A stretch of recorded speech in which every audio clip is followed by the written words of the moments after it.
this pathetic planet from the face of the galaxy.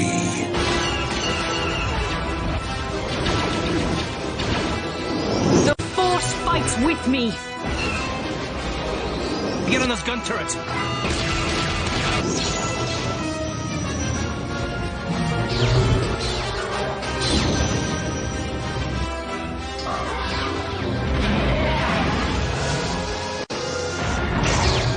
Bring her to me.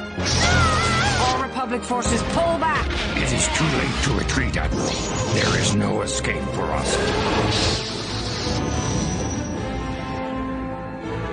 You are strong, child, but I will break you. I'll never fall to the dark side.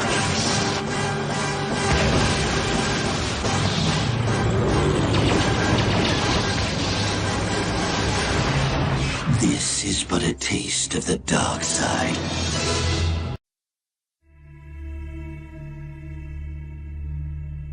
The first day of combat for the 501st was nothing like I thought it would be. We've been training for years, bred for the sole purpose of fighting and winning this war. But nothing can prepare you for the reality of combat. The destruction, the chaos. They say the 501st got the best of this war. We also got the worst. And it's only just begun. On November 1st, prepare yourself for the sequel to the best-selling Star Wars game of all time.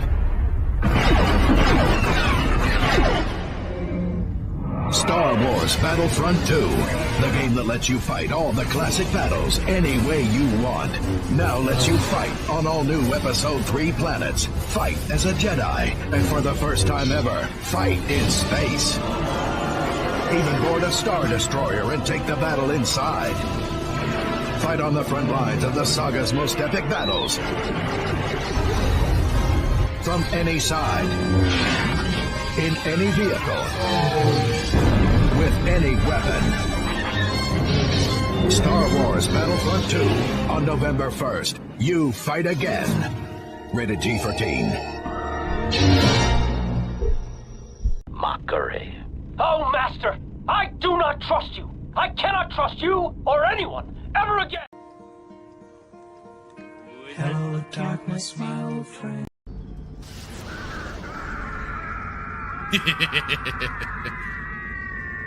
You hate to do it, but at the same time, it's hilarious. Hello and good evening, everyone. Welcome to another episode of Saturday Night Sith. We are on number 76 now. Go figure with that one.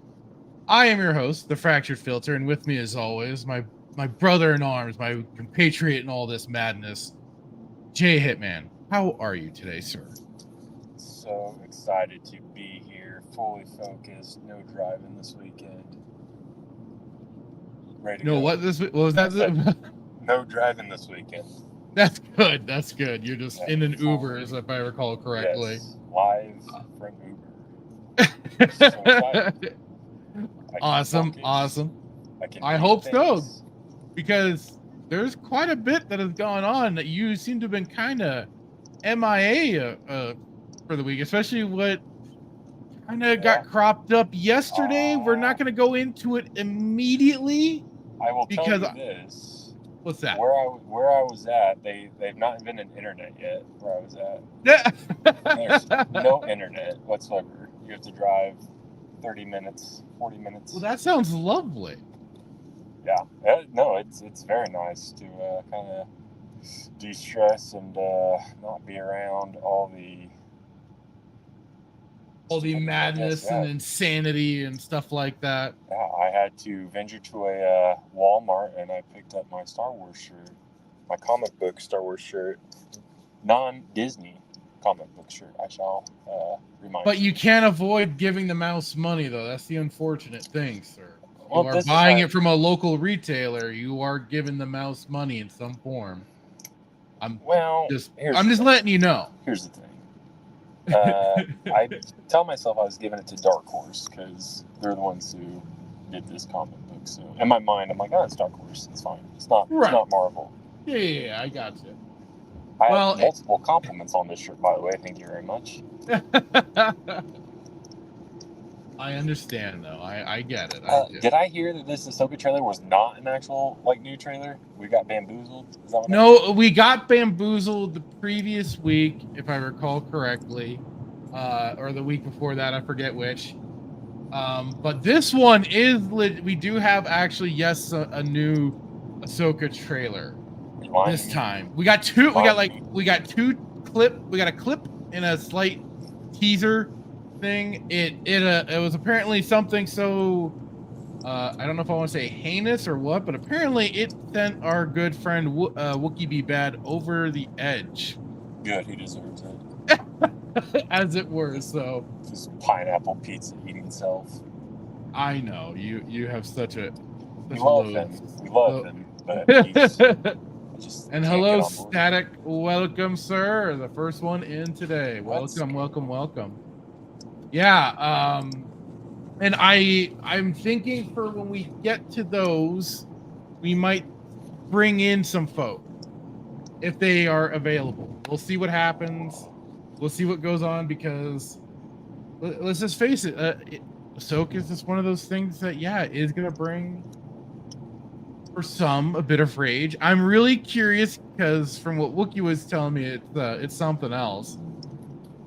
More than that, like it's no, neither have I.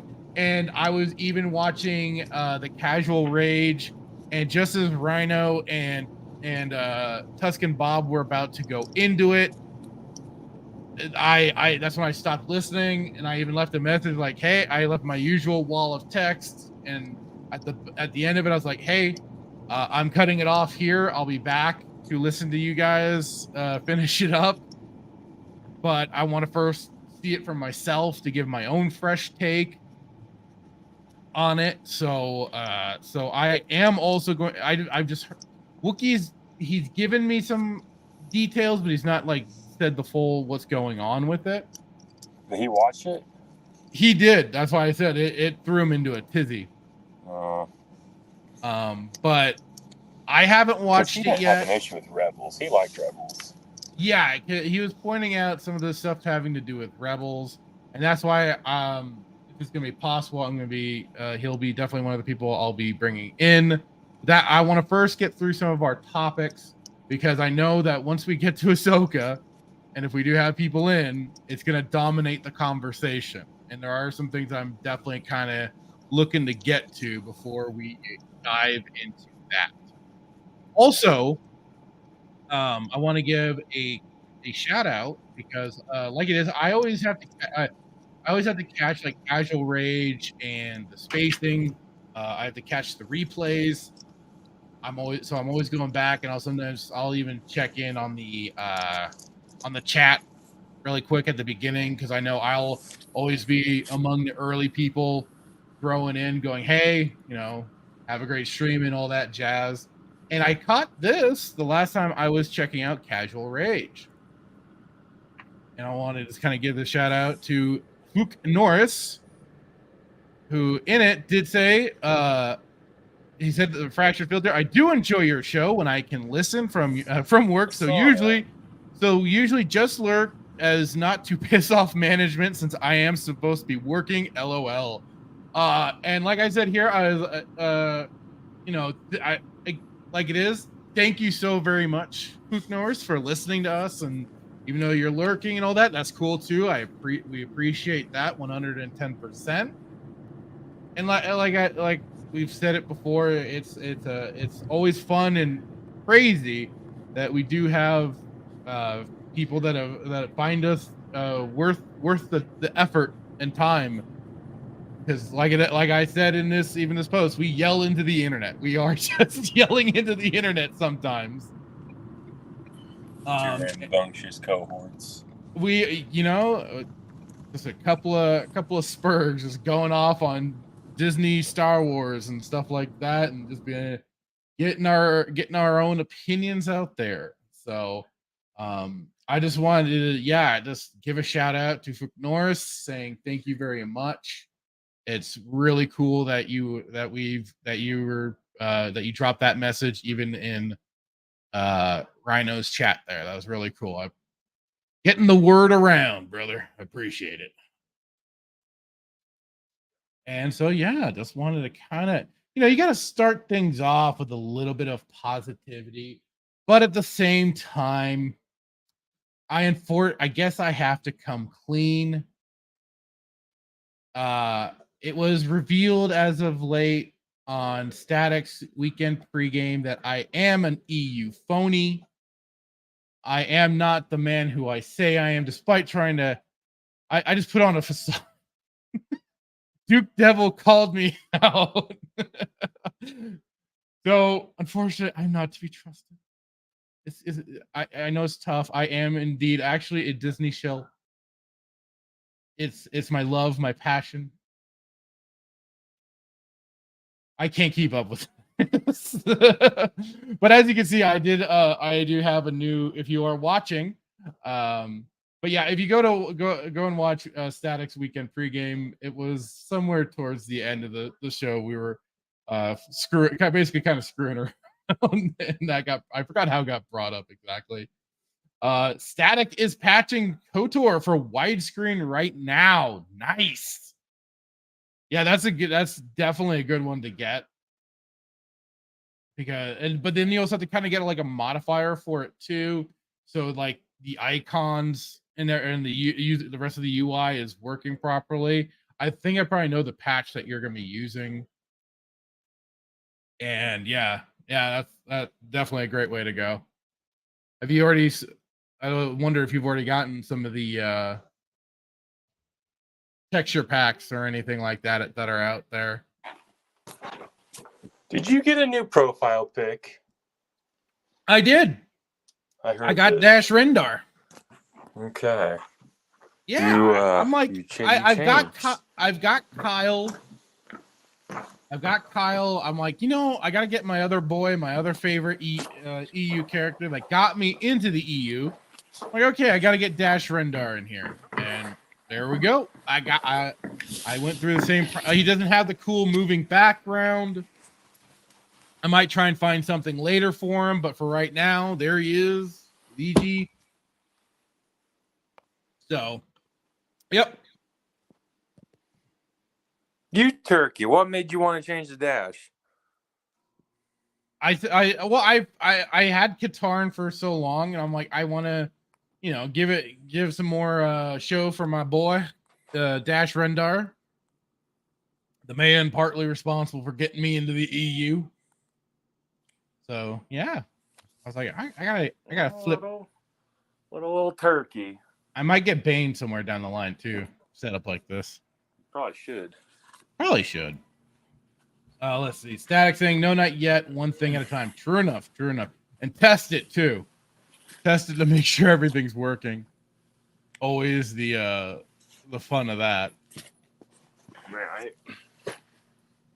But I could always switch to Katarn. I've got Katarn. Or I could always just go to my usual boom. So I've got them all set up. Yep, testing each and every step. Absolutely. There's always like that one. There are always, if you do like a whole set of mods, it's always then, something screwed up. And then you have to try and backtrack and figure out which mod has screwed up the game. Right. So it's good to take it. And I did that recently, reinstalling Final Fantasy VII and all that. I was going, because one of them was giving me problems. So I'm like, okay, clear it up. Go back. Let's figure it out from the start. Sometimes you just got to do that. What are you? Oh, are you unzipping your suitcases and stuff? Oh, yeah. I'm good, though. I just had to get it open, so. Well, where are we, what topic? There's one thing I posted in there. Which I had also posted earlier in the Discord. Oh, okay. And that was definitely gonna be one I wanted to first bring up, so I'm bringing that up right now. I don't know if it's by that. What's her name? Headland. No, this one isn't coming from Headland. This one I believe is coming from the cast. Okay. I just saw it and I was like, well, it sounded interesting, and it's probably true since last article we went over said that there was no the Acolyte had no conflict. So, right. I mean, if there's no conflict, then I guess it makes sense, right? To have. There's no conflict, and once that thing. Conflict. No nothing. There's a bunch of nothingness, which is a bunch of nothing. So yeah, this is. Well, so if you saw the anybody that saw the thumbnail, this is why I have an E11 scratched out. That Star Wars series, The Acolyte, will feature a lack of blasters. Peace is a lie. It's like there's always something that's bringing that out. So Star Wars, the stars of the Disney Plus show say their lightsaber battles could be even better than that epic Phantom Menace melee. You are never going to outdo that. You're never going to outdo the Phantom Menace battle, nor will you outdo the battle from Revenge of the Sith. Never. Either the Yoda versus Sidious match, or Anakin versus. The only way is if they went with the original George Lucas's original fight scene between Dooku and them, but then he got cold feet, which I don't know why. I don't know. I'm not going to go on a tangent, I promise, but I don't know why he did not go that fight scene. That was the fight scene we deserved. I know. I wish we got it.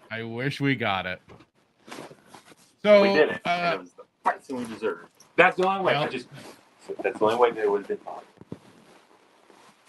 So according to this, with the article, it says, when it comes to Star Wars projects on either the big screen or small, the Acolyte, which will be coming to Disney Plus in 2024, promises to stand out in several ways. Not only is it the most, the most diverse franchise project ever. And not only is it a Star Wars show with no war in it, you mean? Entertainment Weekly, get your shit together. But the more intimate individual battles hope to set the bar for action sequences taking place in a galaxy far, far away.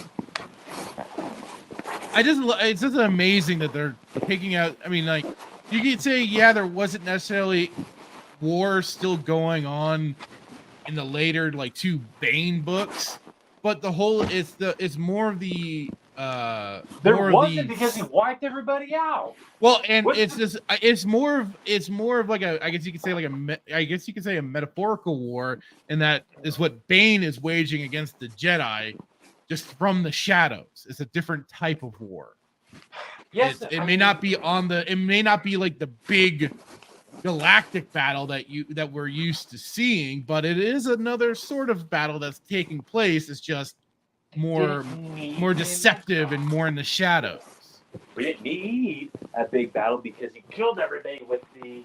Well, and we got it in the first book. Like, we got the war campaigns that were going on in the first book. So we kind of got it we got that all figured. We got it all figured out, all tied. And I mean, basically, even into the second book is kind of the remnants of the war, and there is still the mention of that great Sith war, even into the third book with oh God, what's her name? Is the gal that was part of his Doomwalker. Oh, and the third one? Yeah. Who she helped free Bane from the underground prison place. It slipped. I mean, I don't know if I forgot her name at the moment. But it's one of the Doomwalkers, the sniper. Oh, I forget her name now. And she became a mercenary. Hail, Jason, back to you, sir. Hail, Fractured Filter and Hitman. Hello, sir. I might be bugging you a little bit later if you got some free time. So continuing on, to this point, the bar for lightsaber battles has been the Duel of the Fates, drenched face-off between Darth Maul and the tag team duo of Obi-Wan Kenobi and Qui-Gon Jinn in The Phantom Menace. And it turns out that the well-choreographed clash, featuring flips, twists, and a definite martial arts flair, served as an inspiration for the action sequence that will be seen on The Acolyte. Manny Jacinto, Daphne Keane, and Charlie Barnett stopped by EW's Dagobah Dispatch podcast before the current SAG-AFTRA strike. God, that's a tongue twister. A bit. To talk all things Acolyte, and they have a message for fans of that epic Darth Maul duel. You're never gonna live up to that, guys. But I mean, again, this is the funny thing. Rumors and innuendo would say,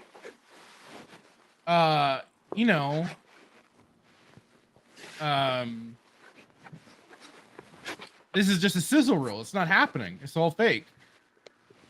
But I'm gonna beg to differ on that one. Do you think they'll actually, just really quick, do you think they'll actually do? They're not. They already said there's not gonna be. There's no battle. There's no gun. So like, they're just gonna suck their thumbs this whole show? Apparently this is gonna be like, I guess, more Jedi conflict. I don't know yet. Hang on. Let's. So quote: "If you love that sequence with Qui-Gon and Obi-Wan and Darth Maul," says Jacinto, "I think you're going to enjoy this show." Concurs Keen. "You'll love this." Their co-star Barnett goes even further when comparing the fight scenes of The Acolyte to the Phantom Menace melee. Quote, "I will say too, not to shade, okay, but we have a lot more tangible physical moves than I saw in that fight," says Barnett, who, like Keen, is playing a Jedi. Quote, "As badass as it is, there's a lot more grounded work that goes into our stunt training and our stunt performances." But, this is kind of the thing, like, yeah, Lucas had a particular style of which he believed was for the, and I mean, yeah, we got more. The thing was too, is like we got more physicality out of Darth Maul than others. So, you know, whatever. But then you see some of those behind the scenes choreography that they did, and you get kind of a different picture. And we, like you said, we wish we could have gotten some of those. For Barnett, that reliance on practical and physical work will come through on the screen. We have an awesome stunt team doing so much without cables, without CGI, without a lot of effects. It makes this fight scene seem so much more visceral.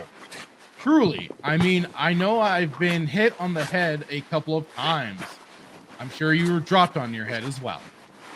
Keen also admits to being bonked on her noggin on multiple occasions. Quote, all the fight training that we've gone through is so heavily influenced by samurai. Only this time laser swords are subbing in for, you know, actual swords. But I thought this wasn't supposed to have any conflict. That's been the word from Headland, right? What is our first teacher gonna say? What are they good at? Inconsistency, right? That's right. They are consistent at being inconsistent. True enough. True enough. Continuing on, and that choice of lightsaber weaponry also appealed to Keen. Quote, I don't know if I'm allowed to say this, but I will just say it. There's a lack of guns. So they are taking out the word blasters, but just saying it as guns, which is something that we are continuing to see, in particular with, and it's really funny that they do it a lot with like action figures and stuff like that. I've been hearing how a lot of even McFarlane stuff and just other action figures, how they've been removing the weaponry, despite that being part of what the character uses. Because peace is a lie. And guns are naughty. Can't have those mean, icky guns.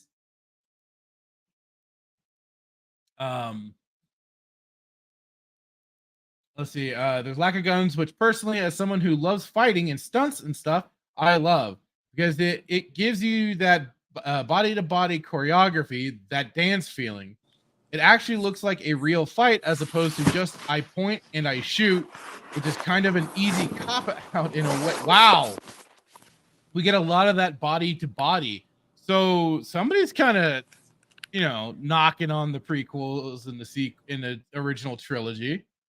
Just a little bit there, considering they did have a lot of gun combat and stuff like that did take place. It wasn't all wizards and light swords and stuff like that, as they so keenly like to point out when it comes to George Lucas's 6 movies. Anyway, but whatever. Continuing on, of course, the less you use the less you use blasters, the more you must rely on fight training and choreography, both with and without lightsabers. Well, we have a lot of sabers, says Keen, and Chris Cohen and Mark Ginther and Darren Knopp have choreographed all of these wonderful, wonderful stunts in such a beautiful way. It's visually stunning. We watched some stuff the other day, and it was just gorgeous. And then we have a bunch of fights as well where there are no sabers, where it's just full on. Okay. It's also really fun and does look really gritty and real. It feels like a fight. And that fight will begin 2024 on Disney Plus. What's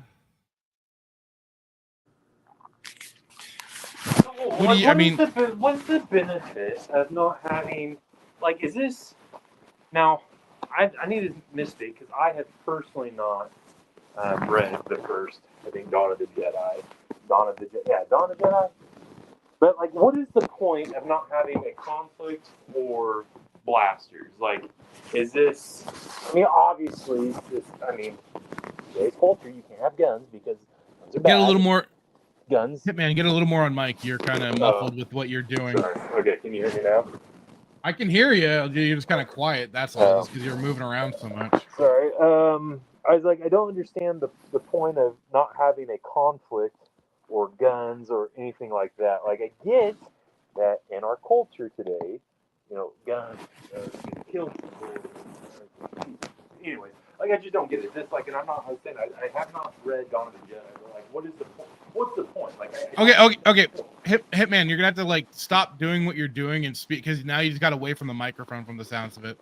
But we can still hear you like you're wrestling with something. I'm just saying that. I'm gonna switch to my PC, so I will join here with you.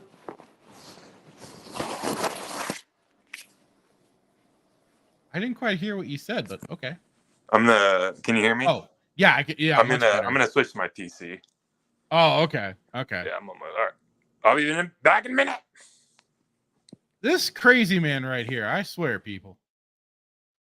Let me get to the chat really quick while I wait for him to get back here. Wookie, be bad. Hey, man, how's it going? Jesus, man, pick a time. I know he wanted to get this done as soon as possible. So I just made sure that as soon as Hitman was available, we fired it up and got going. Well, you should be back to regular stuff next week. I know it's frustrating. Got to get back to more of a routine. It's just kind of crazy sometimes. Who is Hitman wrestling with? I believe his packet is packet. I almost said package. His I think like his suitcases and stuff like that, since he was just on a trip. And yeah, part of the plan to get rid of all of the weaponry. But it's still just so bizarre to me how they're also like headlines out there saying how there's like no war, which okay, but then little to no conflict. And it's just like, okay, so are we really heading to CW style feelings in hallways, feelings being discussed at a table between two people? Is this really what's going to become of Star Wars? Are we really going to go from the one, from such action moments like the whole Death Star trench, like the battle between Luke and Vader on Bespin, the freaking big climactic battle for Attack of the Clones, the amazing lightsaber fight for Obi-Wan and Anakin in Revenge of the Sith, or even like in Revenge of the Sith, the opening to that movie, which was fantastic, the music, and then just the whole space battle in between. We're really getting away from that. This is what they've been basically putting out there for this whole Acolyte series, and to me, it doesn't make a whole lot of sense. Why advertise it in such a way? And yet, also at the same time, you have these actors that are talking about, because I probably should have zoomed this in a little more, but talking about these apparent lightsaber fights that they're going to be having that are so visceral, so gritty. Okay, so you do have some conflict going on. You are going to have a degree of battle taking place in your show. And I know this is supposedly from the perception of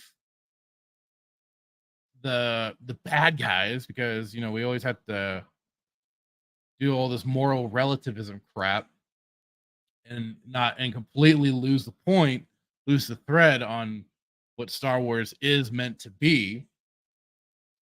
But I know they've also touted how they're supposed to have with this series like the most Jedi you've ever seen. Okay. Even though we had the prequels, which gave us a boatload of Jedi, and the Jedi that they did have on screen that certainly had roles, had an importance. Are all your Jedi all going to be that level? Are they? Are you going to have a degree, a cast that'll be as remarkable as what we got from the prequels? I don't think so, but hey, maybe I'll be proven wrong on this. Well, so am I, Wookiee. Don't get me wrong. I'm because the Darth Bane trilogy is one of my favorite of the series, the Darth Plagueis book. But the thing is that they've been discussing it is that also it's like the whole what Obi-Wan said, from a certain point of view. And it's not making them out to be the bad guys. Like Darth Bane book, while it's from his perspective, he's still a bad guy. He is still one bad mamma jamma that you do not want to mess with. He does come to fully embrace the dark side. He doesn't mess around. He's willing to use, manipulate, deceive, and destroy those who get in his way. I mean, Jesus Christ. In the first book, he will take he killed two men's children and then him, all to thrive on their pain, their misery, to help sustain him a little bit more, just a little bit more, so he can try and get healed from a poison he's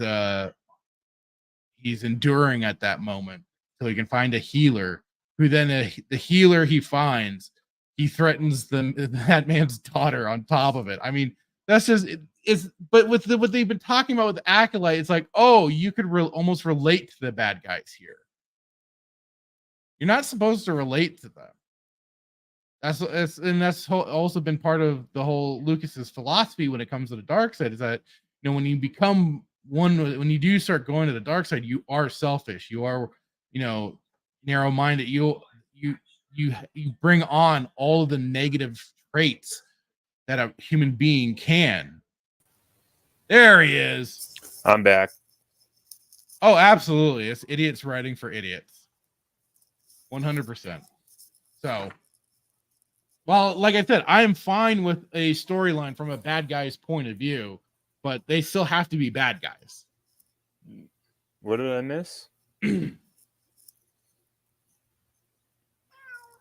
I was making the point about Acolyte doing the whole moral relativism crap with their bad guys and stuff like that. Yeah, I kind of let him in on it a little bit, Wookie. He knows a little bit that you were not having too much of a happy experience with the Ahsoka trailers, but we're gonna get to that. Don't worry, we'll get to that.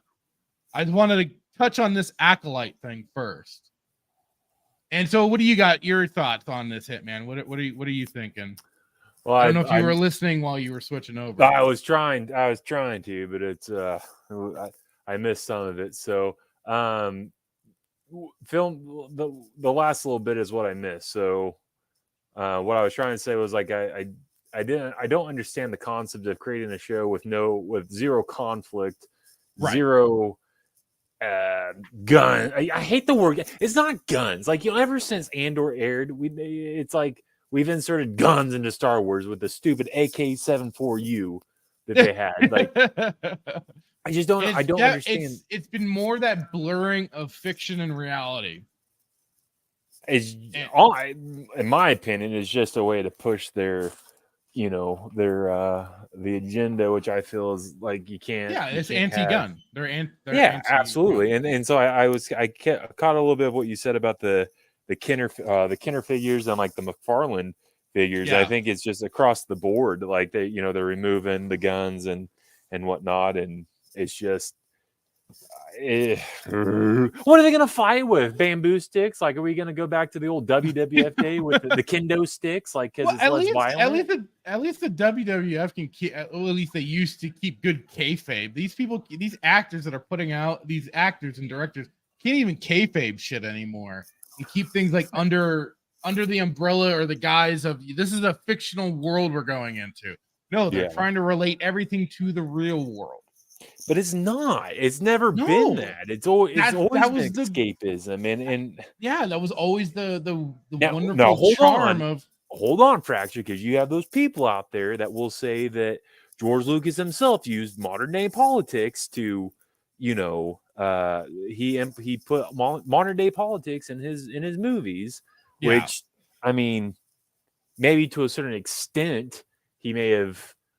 OG did. I think OG did a post about, like, the Yuzhong Vong was based off, like, so the Korean, like, I remember watching a video, but that's different, right? Taking a like political stance, not even a political stance, but using Well, like it was Return of the Jedi. Later, Lucas said it was kind of the allegory for the Vietnam War. Yes, okay, allegory is the word that people tend to miss, but like this is just So, but again, it's like I've said it before. It's like they pump the stuff in to the escapism and everything. Without going on tangent, I'm so excited to not see this show. Like hopefully this show gets canceled. Like hopefully the stat, like I don't know if it's the writer's strike will affect it, but I'm hoping it does, because this show sounds like absolute trash. I don't know which is worse. I'll pose this question to you: which is worse, or which one are you more excited for, Acolyte or Ahsoka? Don't worry, I'll wait. I mean, in terms of just sheer ripping Darth into Leonard over here is just, he's not happy with your article right now. But just sheer ability of what we're going to be able to probably rip apart, Ahsoka's kind of taking the cake right now. So I'm probably going to go in that direction and say, yeah, Ahsoka would be much more. Does Ahsoka have the moral relativism that no. have? Honestly, I wouldn't surprise me if they do, considering that last we looked into, they are trying to make Thrawn a good guy. I feel like instead of having, like, this is where they're going to go. Instead of having lightsaber matches, they're going to take the moral relativism route and just have sabak matches or pizak matches, and like whoever wins is deemed the winner. They're not even going to like fight. They're going to settle it on the playing card field. Right. Whatever the least graphic or violent path is what they're going to take. Basically. He's dumb. I'm surprised Leland didn't write this. Leland, whatever. I'm sure. Yeah, usually she's been the one kind of touting this extra message out there for. But why do it? Why the series? Why tote the moral relativism route like in the show? Like what would be the like? There's no like. What's the point? I don't. It's just more ability to deconstruct Star Wars, to destroy it, to take that route, basically. Yeah. So what are your thoughts? What's it going to be like? Is there going to be what's it going to be about? What are we going to watch? Apparently we will have physical lightsaber fights, but what the point of that'll be, we don't know. I guess it can't get worse than what we saw in Kenobi. Just a bunch of rocks. Kenobi was a real special thing of trash, but they will have lightsabers present, but it's going to be a bunch of like rock throwing, boulder crushing. Like, I mean, I don't know what's supposed to be taking, because the thing is too, like, this is supposed to be involving a lot of stuff from it's not Old Republic, but not Dawn of the Jedi, but what is their, I forgot what their whole like prequel era books were supposed to be. Was it not Dawn of the Jedi? That was number one. No, that was the series they ripped off the name for.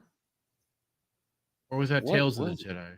Well, no, Tales of the Jedi was what was the one with Obi-Wan after Order 66 when we were reading it? That's not that one. It wouldn't be that. It would not be that one. Oh, it's a stupid new Star Wars books. Where it was Dawn of the Jedi. Is it Ferrix? Who does he go get?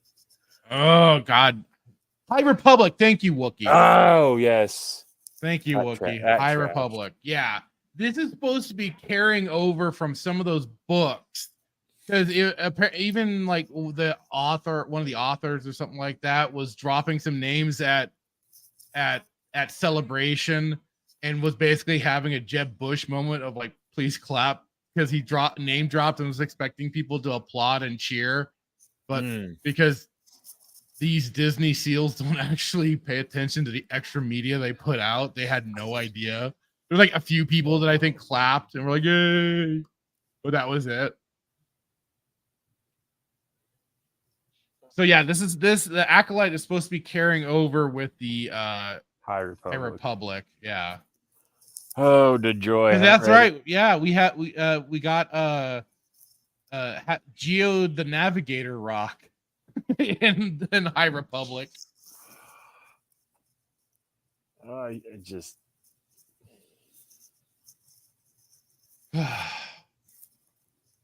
I'd say, and this is what's going to be difficult about it, because I have not, nor will I ever pick up a High Republic book. Neither will I. But this is where it's supposed to be. This is where it's supposed to be getting their story from. I want to say real quick, hello, High Republic. Hello to you, Skirmitar. Roll your dog. What comes before High Republic in their timeline? If they can even technically the Old Republic stuff. Because I forget one of the celebrate. It was either a celebration or what, but they had the timeline and they showed the Old Republic. So they might be starting to introduce that. They're getting desperate. Hang on. I have a perfect clip for it. This is by them introducing Revan and stuff like that. This is Desperate. Your turn. Desperate. When they have to start introducing that stuff, that's when you know that they're getting bad. Are they going? So if they go this route, and they're desperate, and they decide to like go the Revan route, are they going to take the path that BioWare was going to do? We did like, I don't know, like 15 shows. I don't remember 15 shows ago, or we were talking about how BioWare was going to remake KOTOR, remaster KOTOR, and it was around the same time where everybody was like, Revan's a girl or Revan's a Oh yeah, they were doing that. Yeah, and they had, like what you said, they have Yoda in the High Republic, which, as I've heard, they've been kind of screwing with his character in that too. And yes, good old Deus Ex, you can't go wrong. And Skirmitar saying, why are they forcing this HRBS? Well, nobody buys that stuff, not even Disney Simps. No, they don't. Well, if we're going to just deconstruct Thrawn, let's just go ahead and deconstruct Revan and everybody else. I mean, we've done it with Boba, they've done it with Boba, they've done it with Kyle, they've done it with Luke. They've done, I mean, Ben Solo, because, I mean, again, I've not read a lot of the books with the Han and Leia's kids, but like, Kylo was supposed to be a ripoff off Ben, right? Ben Solo? Ben? Yeah, more or less. We're already He's supposed to be kind of Jason Solo. He's supposed to be Jason Solo. Okay, I'm sorry. Jason. It was Jason, right? Yeah, Jason Solo. So we've done with all these characters. We're going to do it with Thrawn. Why not just go with Revan? I mean, why not just... Next thing you know, they're going to do a spinoff show about Mara Jade and Luke, how they met in a cantina on... No, none of their storylines can work in Mara. It doesn't matter. No, you're right. It doesn't matter. I'm trying to have a sliver of hope. World between worlds. We've talked about this. Yeah, they're bringing in a multiverse. I know. Like, I don't want it. I don't want them to ruin Mara Jade. Instead of working for the Emperor's hand, she's gonna be working for the Emperor's hand. Oh god. Mon Mothma becomes the Emperor. Mara Jade is her top assassin. Her top inquisitor.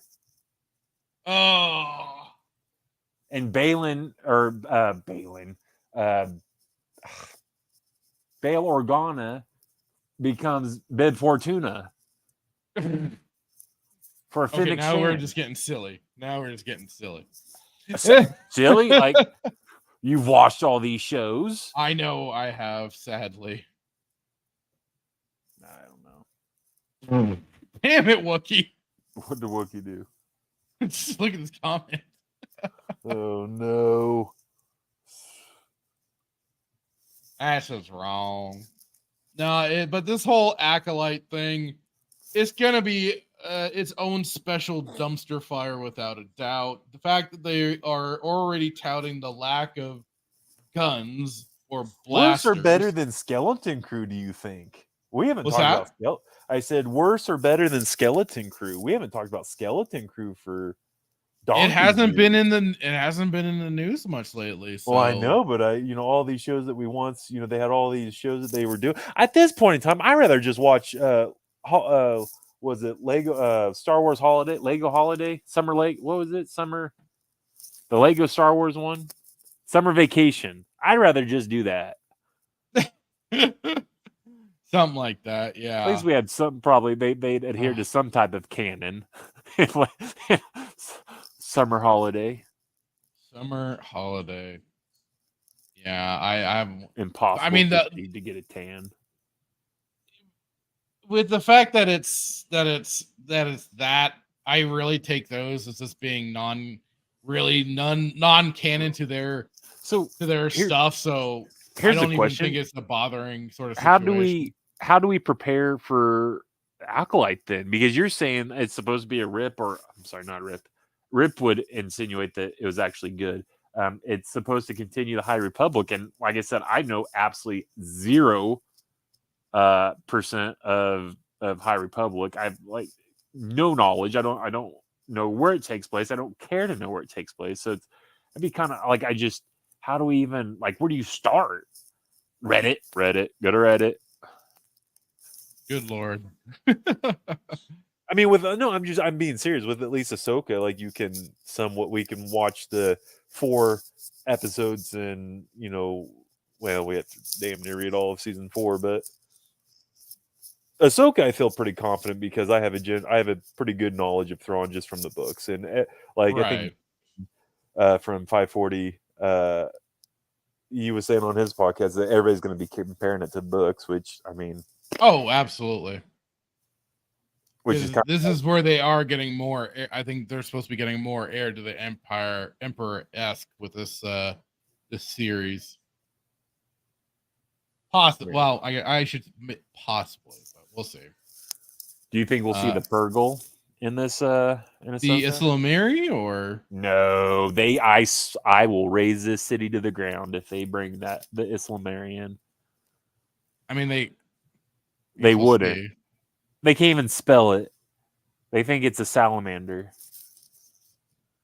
Like it is. Like I said, we'll see. Skirmitor says, at this point, I kind of hope they will come up more and more trash, and Disney sells Lucasfilm and everyone gets fired. Filoni, Pablo, the story group, KK, everyone.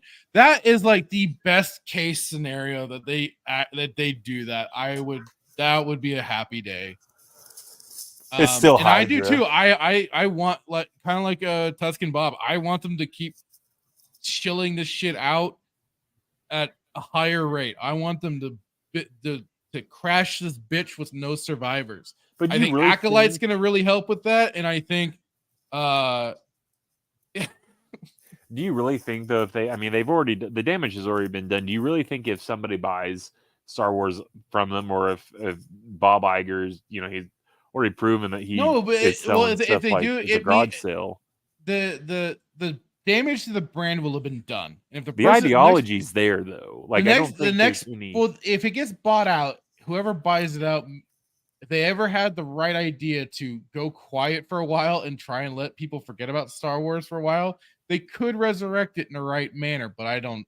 You're right. The ideology's all there. It'll be nothing but a shit show continuing further. So I mean, here's the thing. I'm so mad at Elon Musk right now for changing Twitter that I don't even think he can turn this dumpster. He can't even put this dumpster fire.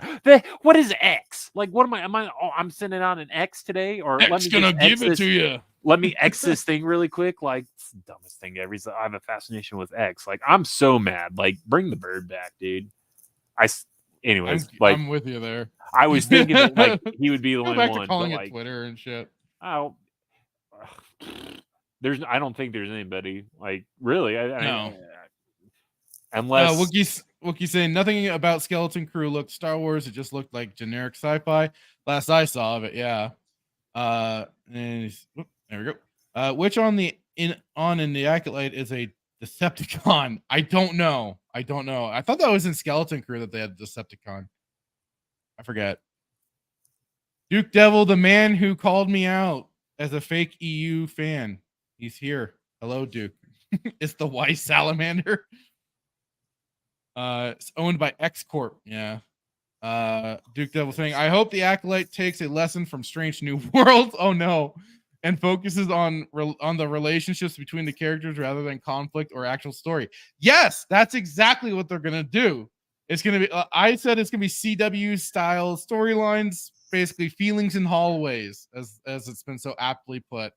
Feelings in hallways that are sitting around at a table, discussing their feelings, and stuff like that. Would almost welcome some CW CGI compared to some of the CGI we've seen and practical effects that they failed at. Yeah. And that's saying something because you've seen some of the CW CGI and stuff, I'm sure. Please, Bradley, give them that idea. I want them to. I dare them. I double dare them to do it. Have a singing episode like Star Trek did recently. Do it. What? Just do it. Let's have some singing Wookiees, some singing Jawas. Oh, wait. Actually, technically, we already got a singing scene. We didn't have a full episode, but there was the singing scene in Return of the Jedi special editions. In the Christmas edition? Jabba's palace. Oh, yes. Special editions, he added that in there. Just not a full episode, like I said. Not a full episode. We did get a segment of singing.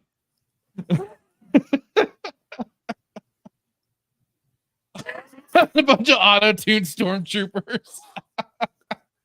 With special guest T-Pain in the stormtrooper outfit. Oh, God.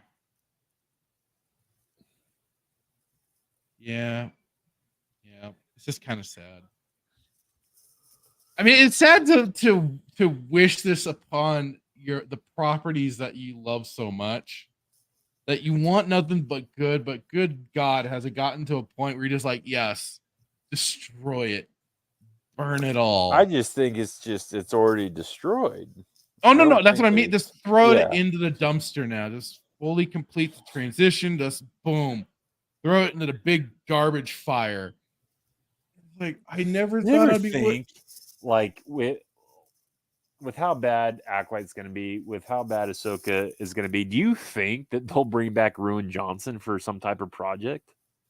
Have you thought about like he was bad in my opinion? Right? he was bad, but compared to what I think Ahsoka and Acolyte are going to be, he might be a Steven Spielberg. I don't know.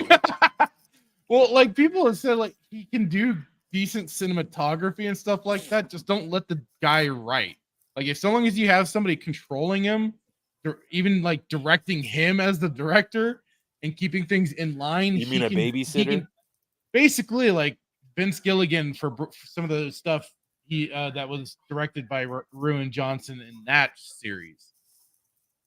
So I just that came to my mind. I wonder, like, you'd probably Yes, we do. We cry a lot. That's the whole point. This is therapy for us. I only cry when I'm force-fed pineapple pizza. Absolutely. And speaking of man babies, let's move on from Acolyte because fuck that. I was gonna say, did Ruin John? Is he one of our guests today? Did you get Ruin Johnson?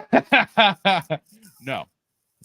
But so this is a little outside the usual Star Wars realm, but something that came up this week that certainly got me a little like not a thing as I saw as being a positive, but still something that for the gaming industry itself is still going to have to really like the gaming industry basically, to me, in order to come back in any way, needs to burn to the ground.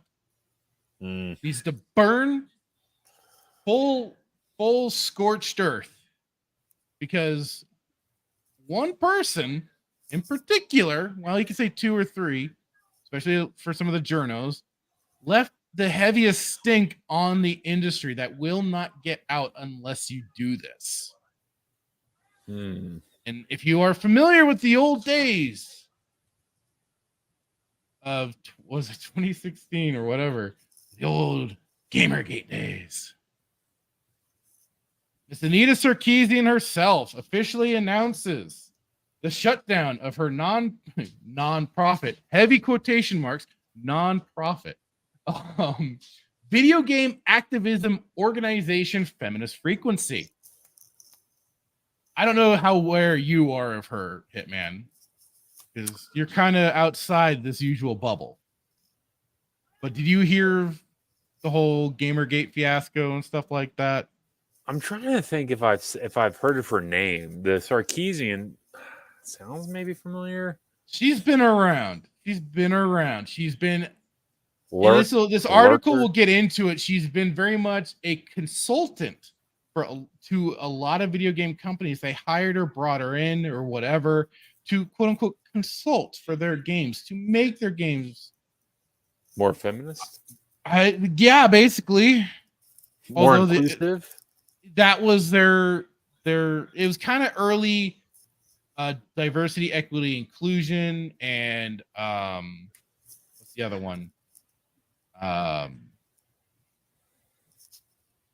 Did she consult on Barbie? No, but it was a lot of old games. But so after 14 years of disingenuity and constant grifting, infamous video game activist Anita Sarkeesian has officially announced that she will be terminating her anti-sexism in video games organization, Feminist Frequency. The shuttering of Feminist Frequency's doors was first announced on August 1st via a blog post published by Sarkeesian to the organization's official website.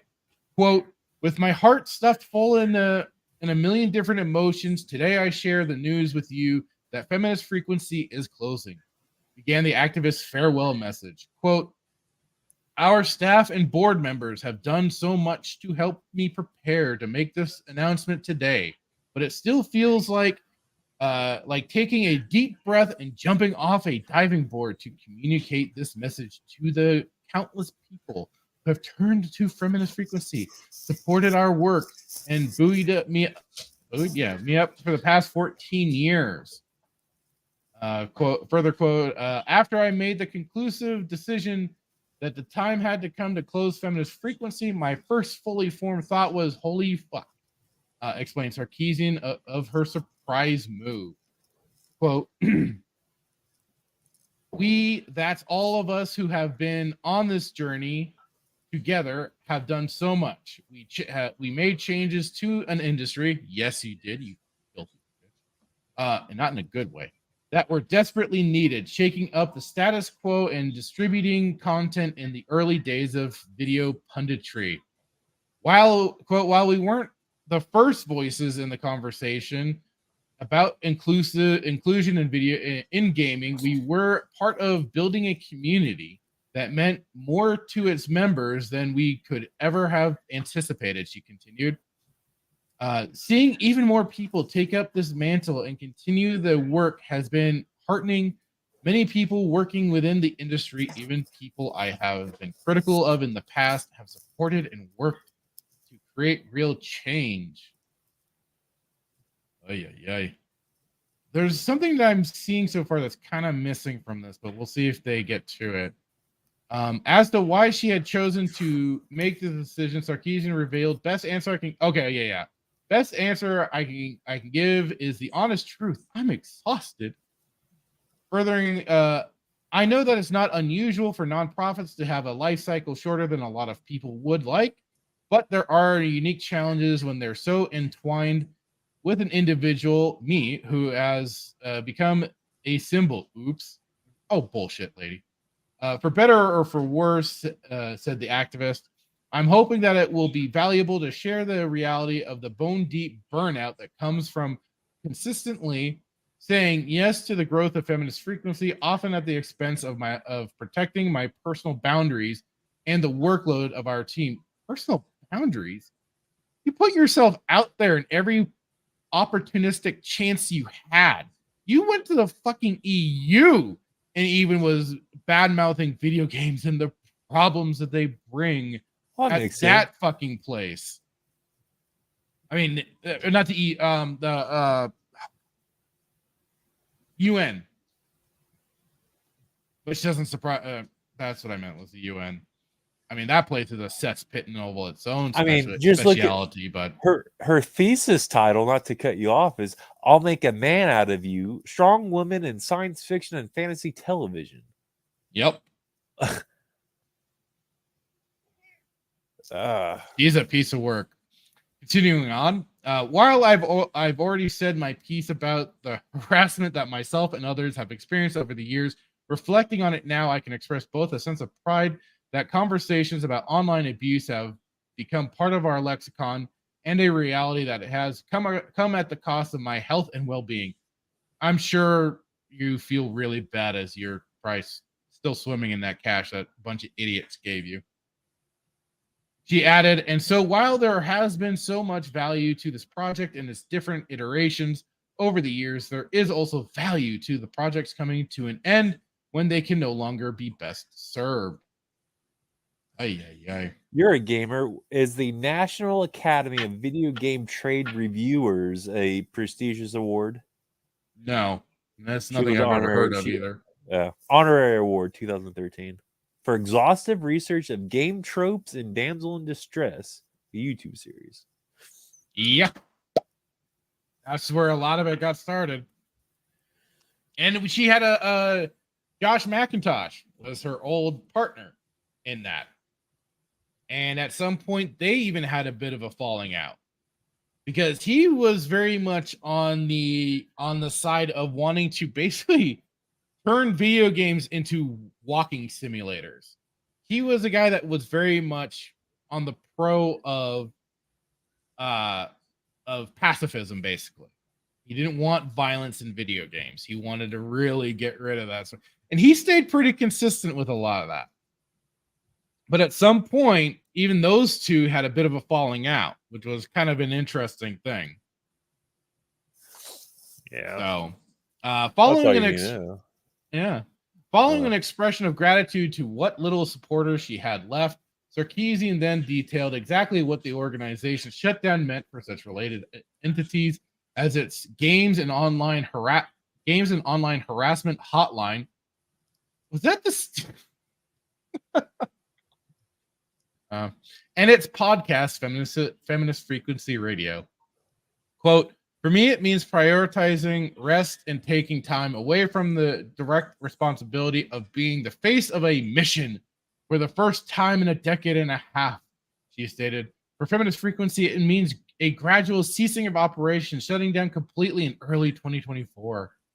The games and online harassment hotline will be available through September 30th, after which time its fantastic leader Jay Lin will continue to operate its accountability support space Respec.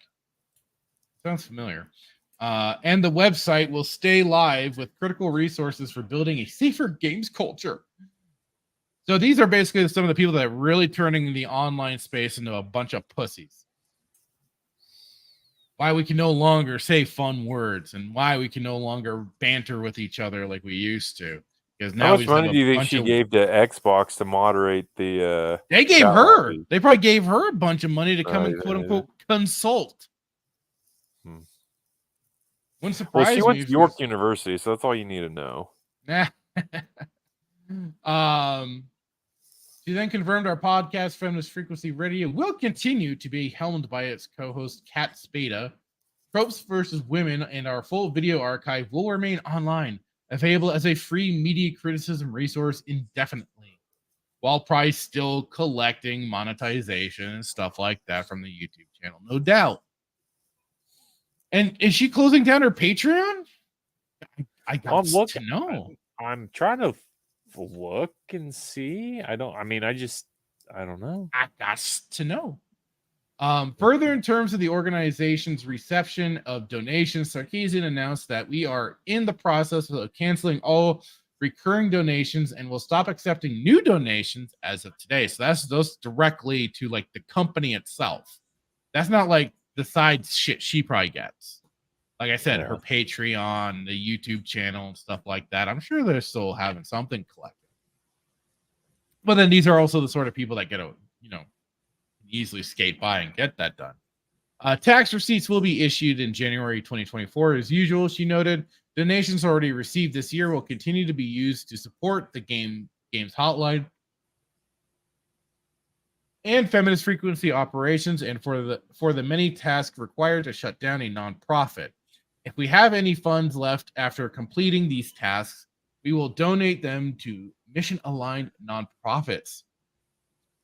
Is she a 501c3? If she's a nonprofit, is she a 501? I wonder. 50. I'm not familiar with that. 501c3. It's like a nonprofit, I think. Though Sarkeesian did not name any specific mission-aligned nonprofits which may receive Feminist Frequency's excess funds, she did close out her message by promoting video game-centric mental health organization Take This, anti-policing organization Interrupting Criminalization, and various members of the Coalition Against Online Violence. Notably, though, Sarkeesian has placed the blame for Feminist Frequency shutdown squarely on her own exhaustion. A quick scan of the organization's YouTube channel reveals the writing was already on the wall well before this announcement. Despite having roughly 213 subscribers, the last 12 months have seen the channel average around 1,000 views per upload. With recent episodes of Feminist Frequency Radio regularly dipping into the 500s. Interesting. Oh, just really quick. Skirmitar is saying, almost 1 a.m. here. I'm going to sleep. Good that I could catch you, mate, for a bit. Have a fun stream. Thank you, man. Thanks for stopping by. Appreciate it. Have a good one, sir. Thank you. So in this same period, only 5 of Feminist Frequency's 36 subsequent videos have managed to break this de facto view ceiling, and not by much. These include a talk with journalist Annalie Newitz, regarding Marvel's She-Hulk Attorney at Law, a discussion of Black Panther, Wakanda Forever, with actress Ebony Adams, an interview with Sarkeesian herself regarding her then upcoming Nebula series, That Time When, and a retrospective on Blade Runner held with television critic Inku Kang. Sorry. All three of which pulled in approximately 3,000 views each, as well as a 40-second video celebrating the second anniversary of Game of Thrones, the game's and online harassment hotlines operation, which holds the record with just 5,200 views. Overall, these views represent an engagement rate of only 1.4% from the organization's audience. With dwindling numbers like these, it seems it was only a matter of time before Sarkeesian was forced to make a drastic change in her business operations. The way I look at this, and okay, you got that part about certain things that were dwindling for the organization itself. Okay, they weren't getting certain viewerships and all that crap. The thing was, though, is that they were still being kept. They were still being kept going by donations, by whatever other organization or company or private donator or whatever the hell was still keeping it afloat or going or whatever the hell for them to do all that they were doing. All right. Biggest thing, though, is that she still had gone around to, and I don't know how busy she stayed, I guess. This could be on me. But as I could have figured, she still kept quite active, was doing consulting with many video games studios, going in, doing whatever work, and, basically helping destroy quite a few. The thing is that a lot of the changes that have been made within the industry have been brought about thanks to this woman. a lot of the ugification of female characters, and then on top of it, the forced some of the forced diversity, some of the forced female leads in the games. A lot of the like they kept she calling played her a part in that, or she was one of the spearheading a lot of this. Yeah. And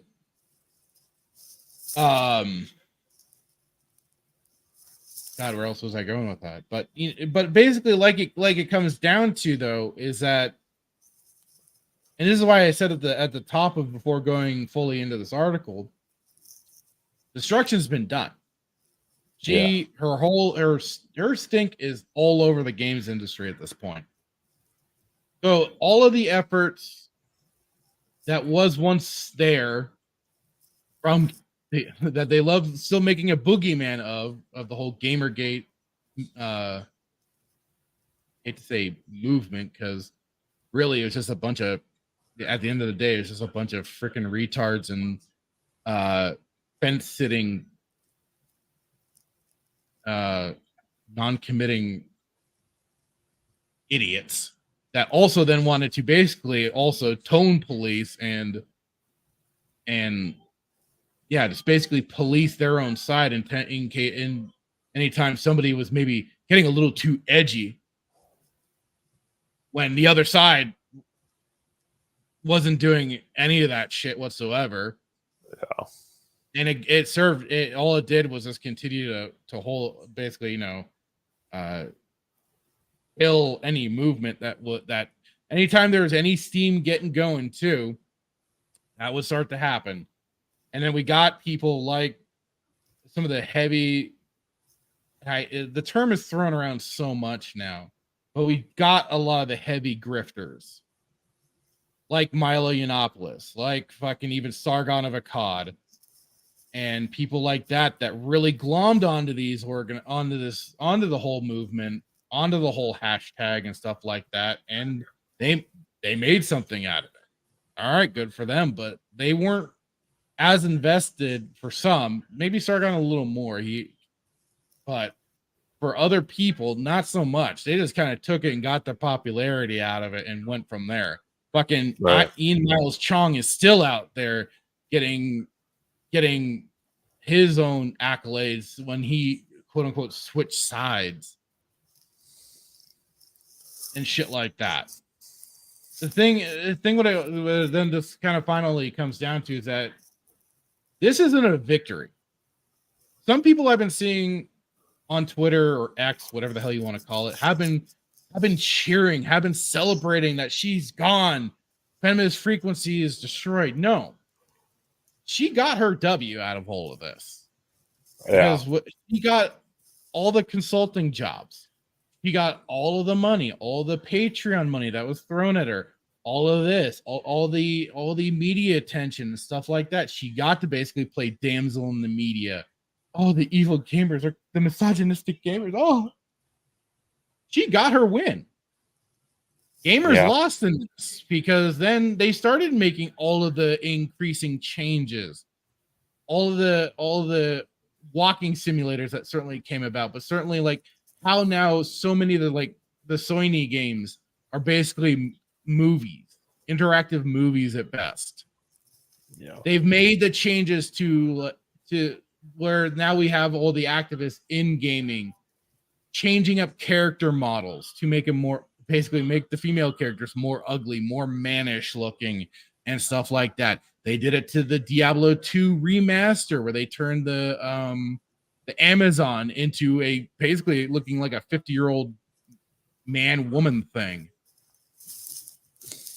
No matter what has happened now, the stink is on the industry. And that's why I say, in order to really rebuild, because somebody's like, oh, this is where we can start rebuilding. No, we can't. Because they are already dug in, as Jesse Ventura said in The Predator, dug in like an Alabama tick. Yeah. That's what it is. They are dug in, and it doesn't help now that we have bigger government programs that are also helping this further along. So, and the way, that's why I said for the title of this, Anita Sarkeesian retires. She is retiring. And if anything, possibly just temporarily. Because like she said, she's burnt out. That's, you know, that's a little wrung out and everything. Needs to take a break. This does not mean she is gone by any stretch of the imagination. She at any time can come back and resume her consulting work, making speed. I mean, shit, she might get more like going around to colleges and crap like that to do more speeches about her experience. She'll probably write some more books or some shit like that and get that out there too. Then why leave? Like if yes, the damage has been done, then like why she, like, I guess I don't understand why she's leaving if she's spent this whole time destroying, or whatever side of the fence you fall on, you know, the gaming industry. Like, well, and it could be a little, like she said, she's taking a break. She's burnt out. She's exhausted. So she wants some vacation time from running this company, running the quote unquote nonprofit organization, Feminist Frequency, and stuff like that. Supposedly, this is why she's leaving. Supposedly. I don't think maybe for other reasons that we aren't aware of. But, you know, the thing is like the thing at the end of the day is that, yeah, she's quote supposedly stepping away. She's the antithesis to go woke, go broke. She was woke from the get. Well, and she did not go broke. She made money. She got that green. She got it. She won. And I'm not being. The gaming industry come back from this then if she's not gone. The only way the gaming industry has the possibility of really kind of coming back is if we have another, like just like in the 80s, the video game crash from then. We have a new one, but it needs to be much more effective. Like this one needs to, like I said, scorched earth. It needs to completely destroy the industry. Wipe it out, wipe it clean.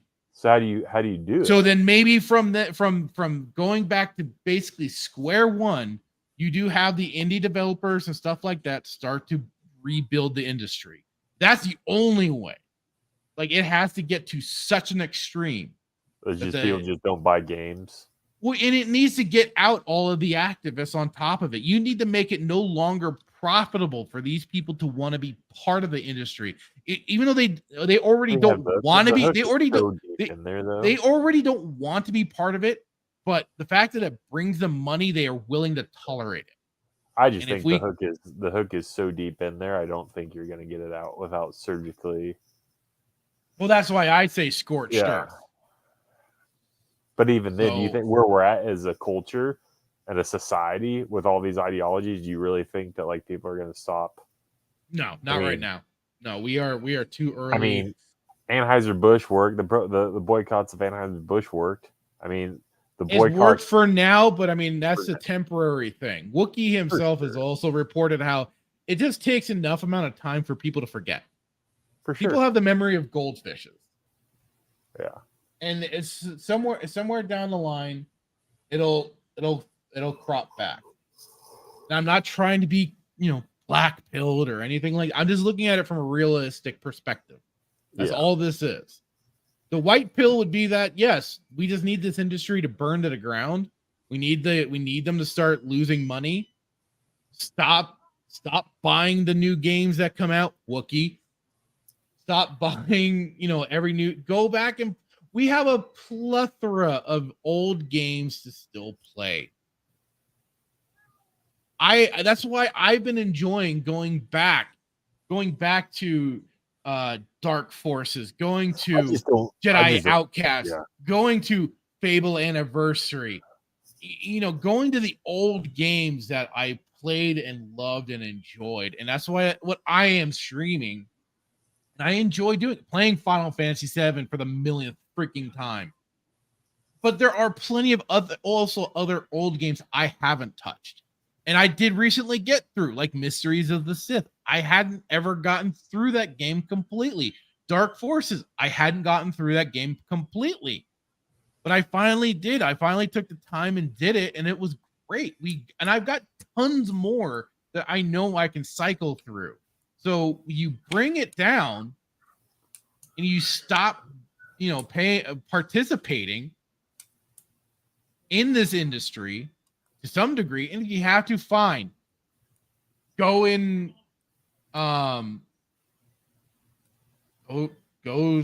the seas, see what falls off the old ship Miardi.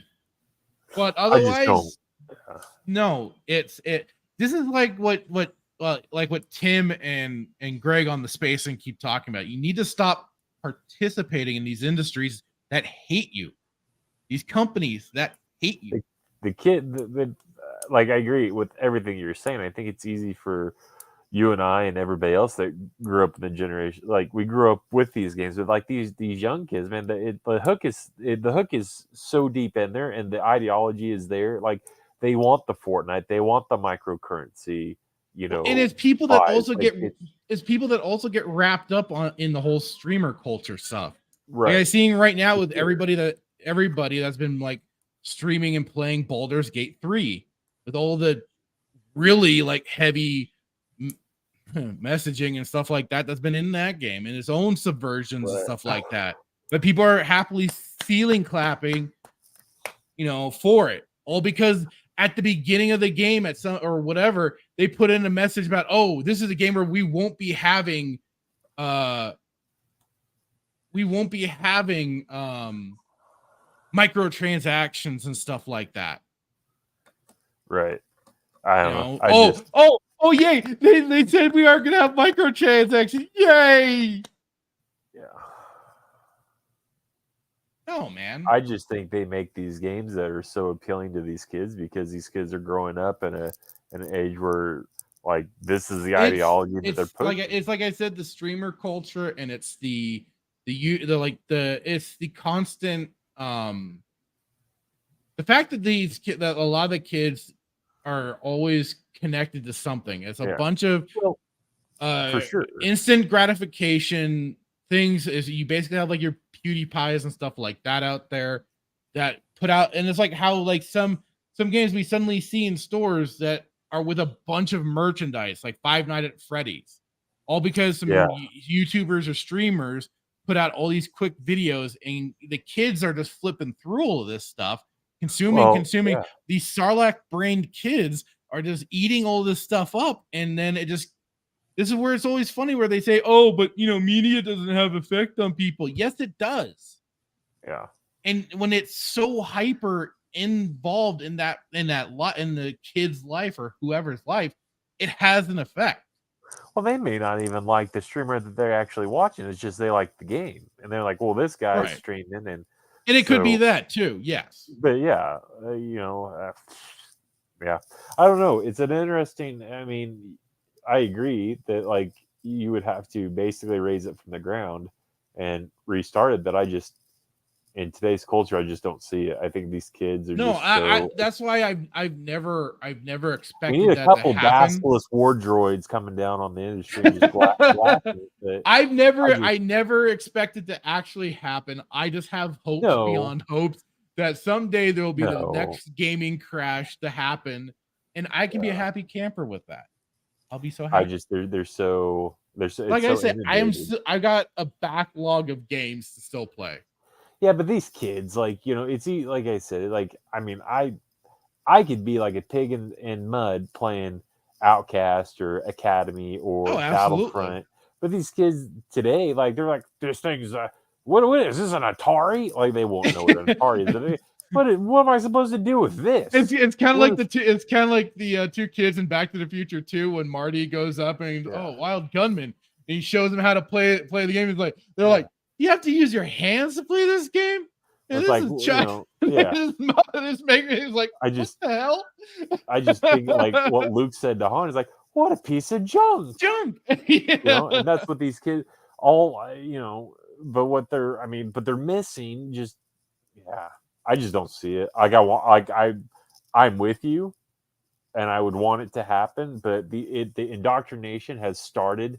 The hook is in there. It's like Tim and Gray, like what they all talk about this culture. Like it's inundated. This is what they've grown up with. This is what they're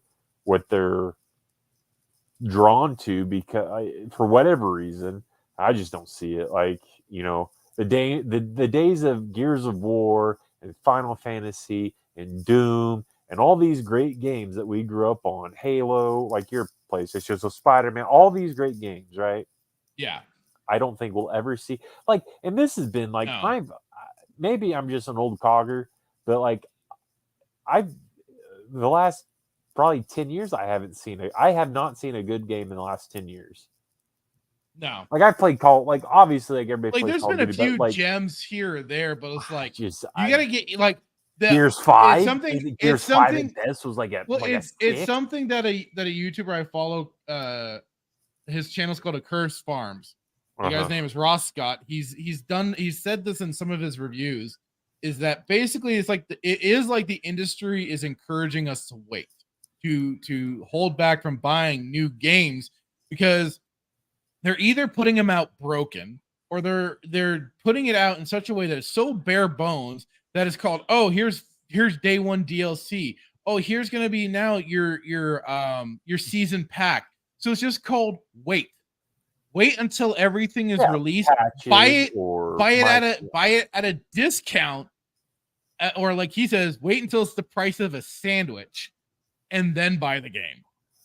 Because it's basically like we're being conditioned to wait. Like at least the gamers that are being observant to it and everything, we hold back and we wait until there's a game that was like, oh, this could be worth it.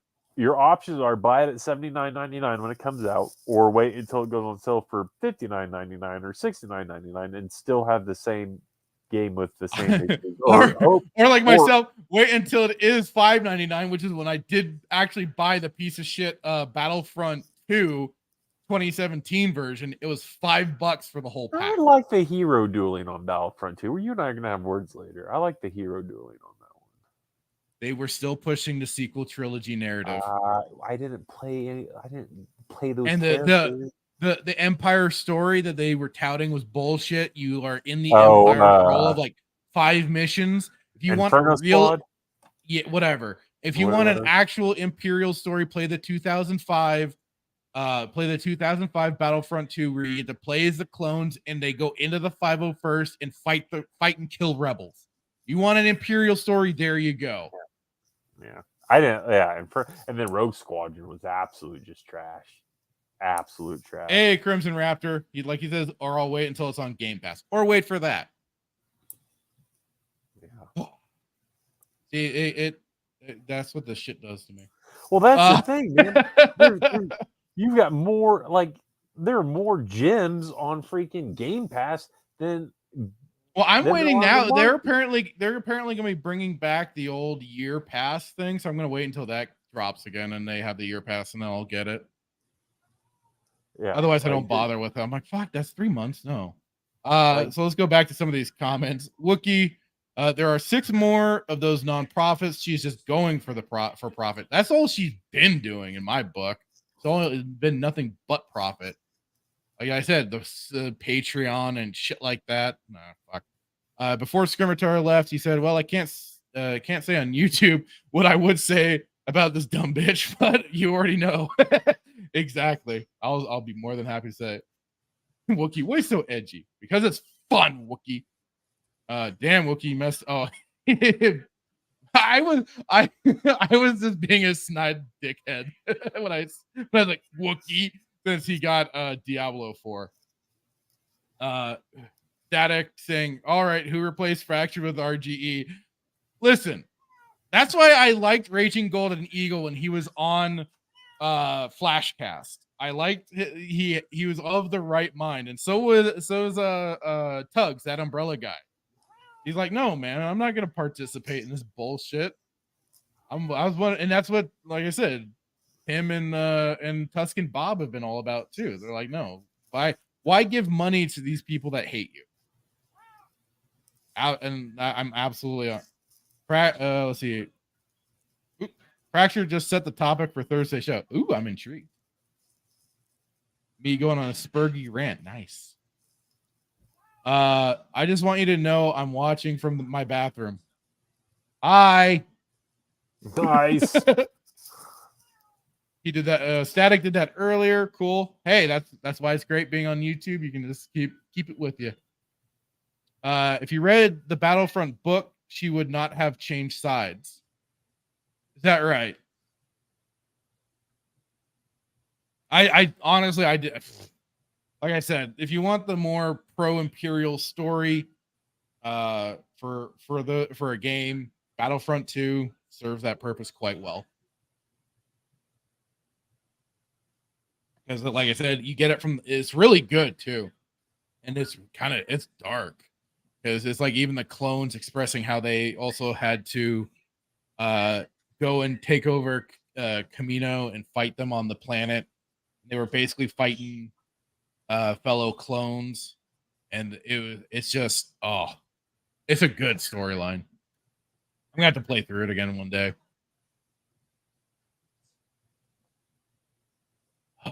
Oops, didn't mean to do that again. Okay. Courtesy flush, please. Okay.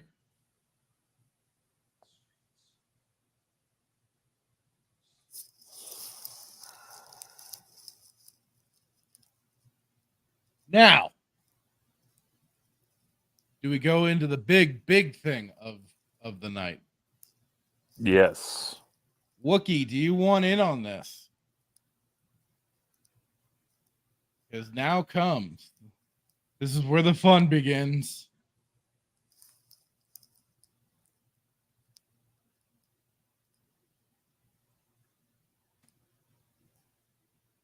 All right, I sent you the link. Who else wants to do this?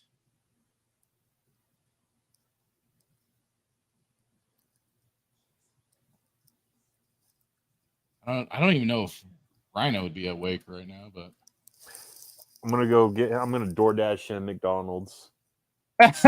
No, you don't. You ain't going nowhere, boy. Yeah, I'll send it to Bradley. If he wants to join us. You think he'll get it? Maybe Joker. I'll shoot it to Joker. If he wants to join us.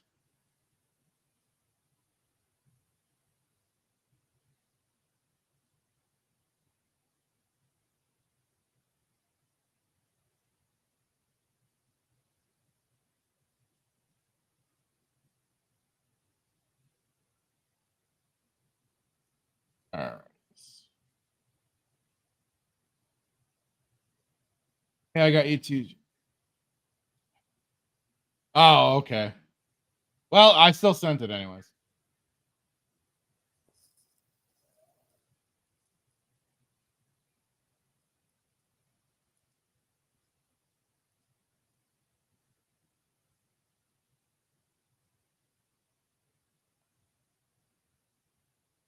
All righty.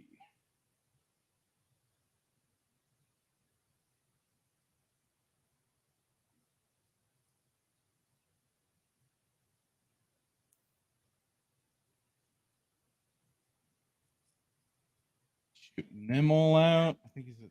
Okay, I saw that already. All right, links have been sent. Don't know who else would be good to bring in, but shoot it to Jason. I did. Oh, okay, awesome. Spark. Hello, sir. I guess I was a little too quick to buy that pineapple pizza. No, I forgot to plug my headset in. You guys were coming through my speakers. That would have been an echo fest if I had muted real quick. Yeah, it would have. Yeah, I'm in the middle of editing the video for this. Oh, yeah. I wasn't sure if you were done yet by now or what. No, I had to go. Coworker come bought my washer and dryer, and I had to go burn a pile of brush. And I make tacos. Okay. Ooh, tacos. You were mentioning that the other night. I was like, ooh. Tacos. Explains the bathroom watch. Yeah, exactly. Jason, how's it going on, brother? Hey, how are you guys doing, bro? Doing good. We're gonna be going into some of the Ahsoka trailer, which I have not watched yet. I don't know. I have not seen the new. I have not seen the new stuff yet. I know there's like some new clips out there, but I'm not seeing it yet because I love Ahsoka that much. Did you tell them what happened in the Twitter chat? Yeah, I kind of alluded to it a little bit to Hitman that Wookiee was none too thrilled, to put it lightly, about what was shown in this Ahsoka trailer. All right, man, dude. I'm excited to see what. I'm so excited, dude. There's a lot of shit insinuated in this. I bet it is, man. I bet it is. Oh, Would you like to tell them what the name of the trailer is? Yeah, sure. Go ahead. There's Now or Never. No, you want the other one. And then there's Masters and Apprentices. Let me guess. It's because it is Disney stuff. Are they gonna recycle footage and audio? Yes. All right. Oh, I'm so used to Disney doing that now. So the Now or Never don't bring up at all. It's just cuts from the original trailer. The Masters and Apprentice one is the one that's bullshit. Well, Static, I don't know who would be available for any females that want to join us to non-sausage it up. So what can I say? All right, yeah. Let's do this. I want to see Hitman lose his shit. He needs a button and make his mask fly off when he's getting ready to rage. Exactly. It's worse than pineapple pizza, Hitman. Ooh. Are you there, Hitman? I see the mask beating it turbulating, so he's like getting ready. He's like preparing, getting ready. Yeah, just preparing. He's getting his lube out. He's BRB. Oh, I didn't see that. Yeah, he's BRB. Oh, he has a phone call. Okay, I see that. Yeah. All right, so it'll take, but we'll at least have it shared. Even just that they are showing off a first scene of Book of Dad Bod Fett is already like, oh god. So is this like a recap? Are these? So they just show all this stuff. But okay, so what's the title? Master and Apprentices, right? Right. Yep. Grogu was never his fucking apprentice. Grogu turned down never was. The only thing, not a proper apprentice. No. Remember who he was. Right. Yeah. So automatically, right here, this is fucking bullshit. It is. It is bullshit. They just love insinuating it. Like you said, they insinuate a lot of stuff in this, and it's like, I remember. You remember? I remember. You remember this? Remember that? Yes. Come and watch this stuff. Do you remember this?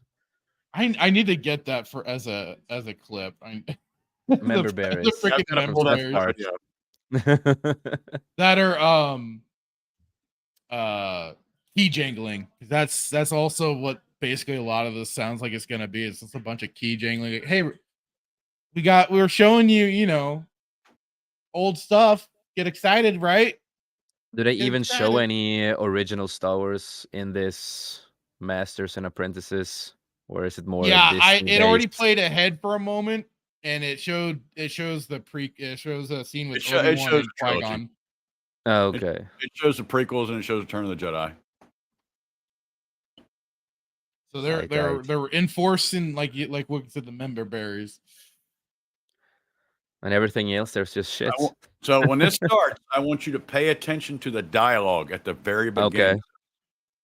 And tell me if the dialogue fits. Okay. Hey, he was with Luke for like 6 hours. Yeah. It's like Rey was with Luke for like a day and a half. Yeah. Yeah. And she learned all of the Jedi. And she got that from a book. Oh, yeah. Bradley, how's it going, man? Welcome to the show. I had to get a drink before I did this. A good choice, brother. That's a good choice. That's the appropriate response. Have you watched it yet? No, well, I saw part of it. I saw the key jangling, as you were saying. But we all know what this is. We all know what this is. I'm sorry. I was actually busy looking for Dark Forces 2 Jedi Knight Academy while y'all were talking about that. So nice. Jedi Academy is that. great. Jedi Academy is great. So was Outcast. The only time you're going to get true lightsaber combat is from those old games. Oh fuck yeah! Because they had the I love the those right games. idea to take inspiration from the Bushido Blade games, where you actually had like direct hit Yep. combat to kill people. And if you have it on computer, there's like a lot of good mods to those games too. Yep. To improve Oh, them. I just realized that just in case you wanted to remember, in the lower left, the Book of Boba Fett is now streaming on Disney. Oh, yeah, so this is a big shill piece for Disney Plus. Even remove the banner temporarily. Dude. I mean, hey, they got a market. Bobby Fett was a great show, right? Oh, 10 I out of bought 10. it. A lot of space shots. A lot of space shots. It was great for the memes. That's for damn sure. Lots The of memes vegetables. was great. That was the one positive that I could at least say was that. That's what you can say about most of the Star Wars stuff. Just the No, memes because are good. That's basically like, what you can say. The memes. So I only thought of some of them something, did. Fracture, when you were talking about the Acolyte, how they're not going to have any guns in it. Yeah. Maybe that's why Sabine has Ezra's lightsaber. She doesn't use guns anymore.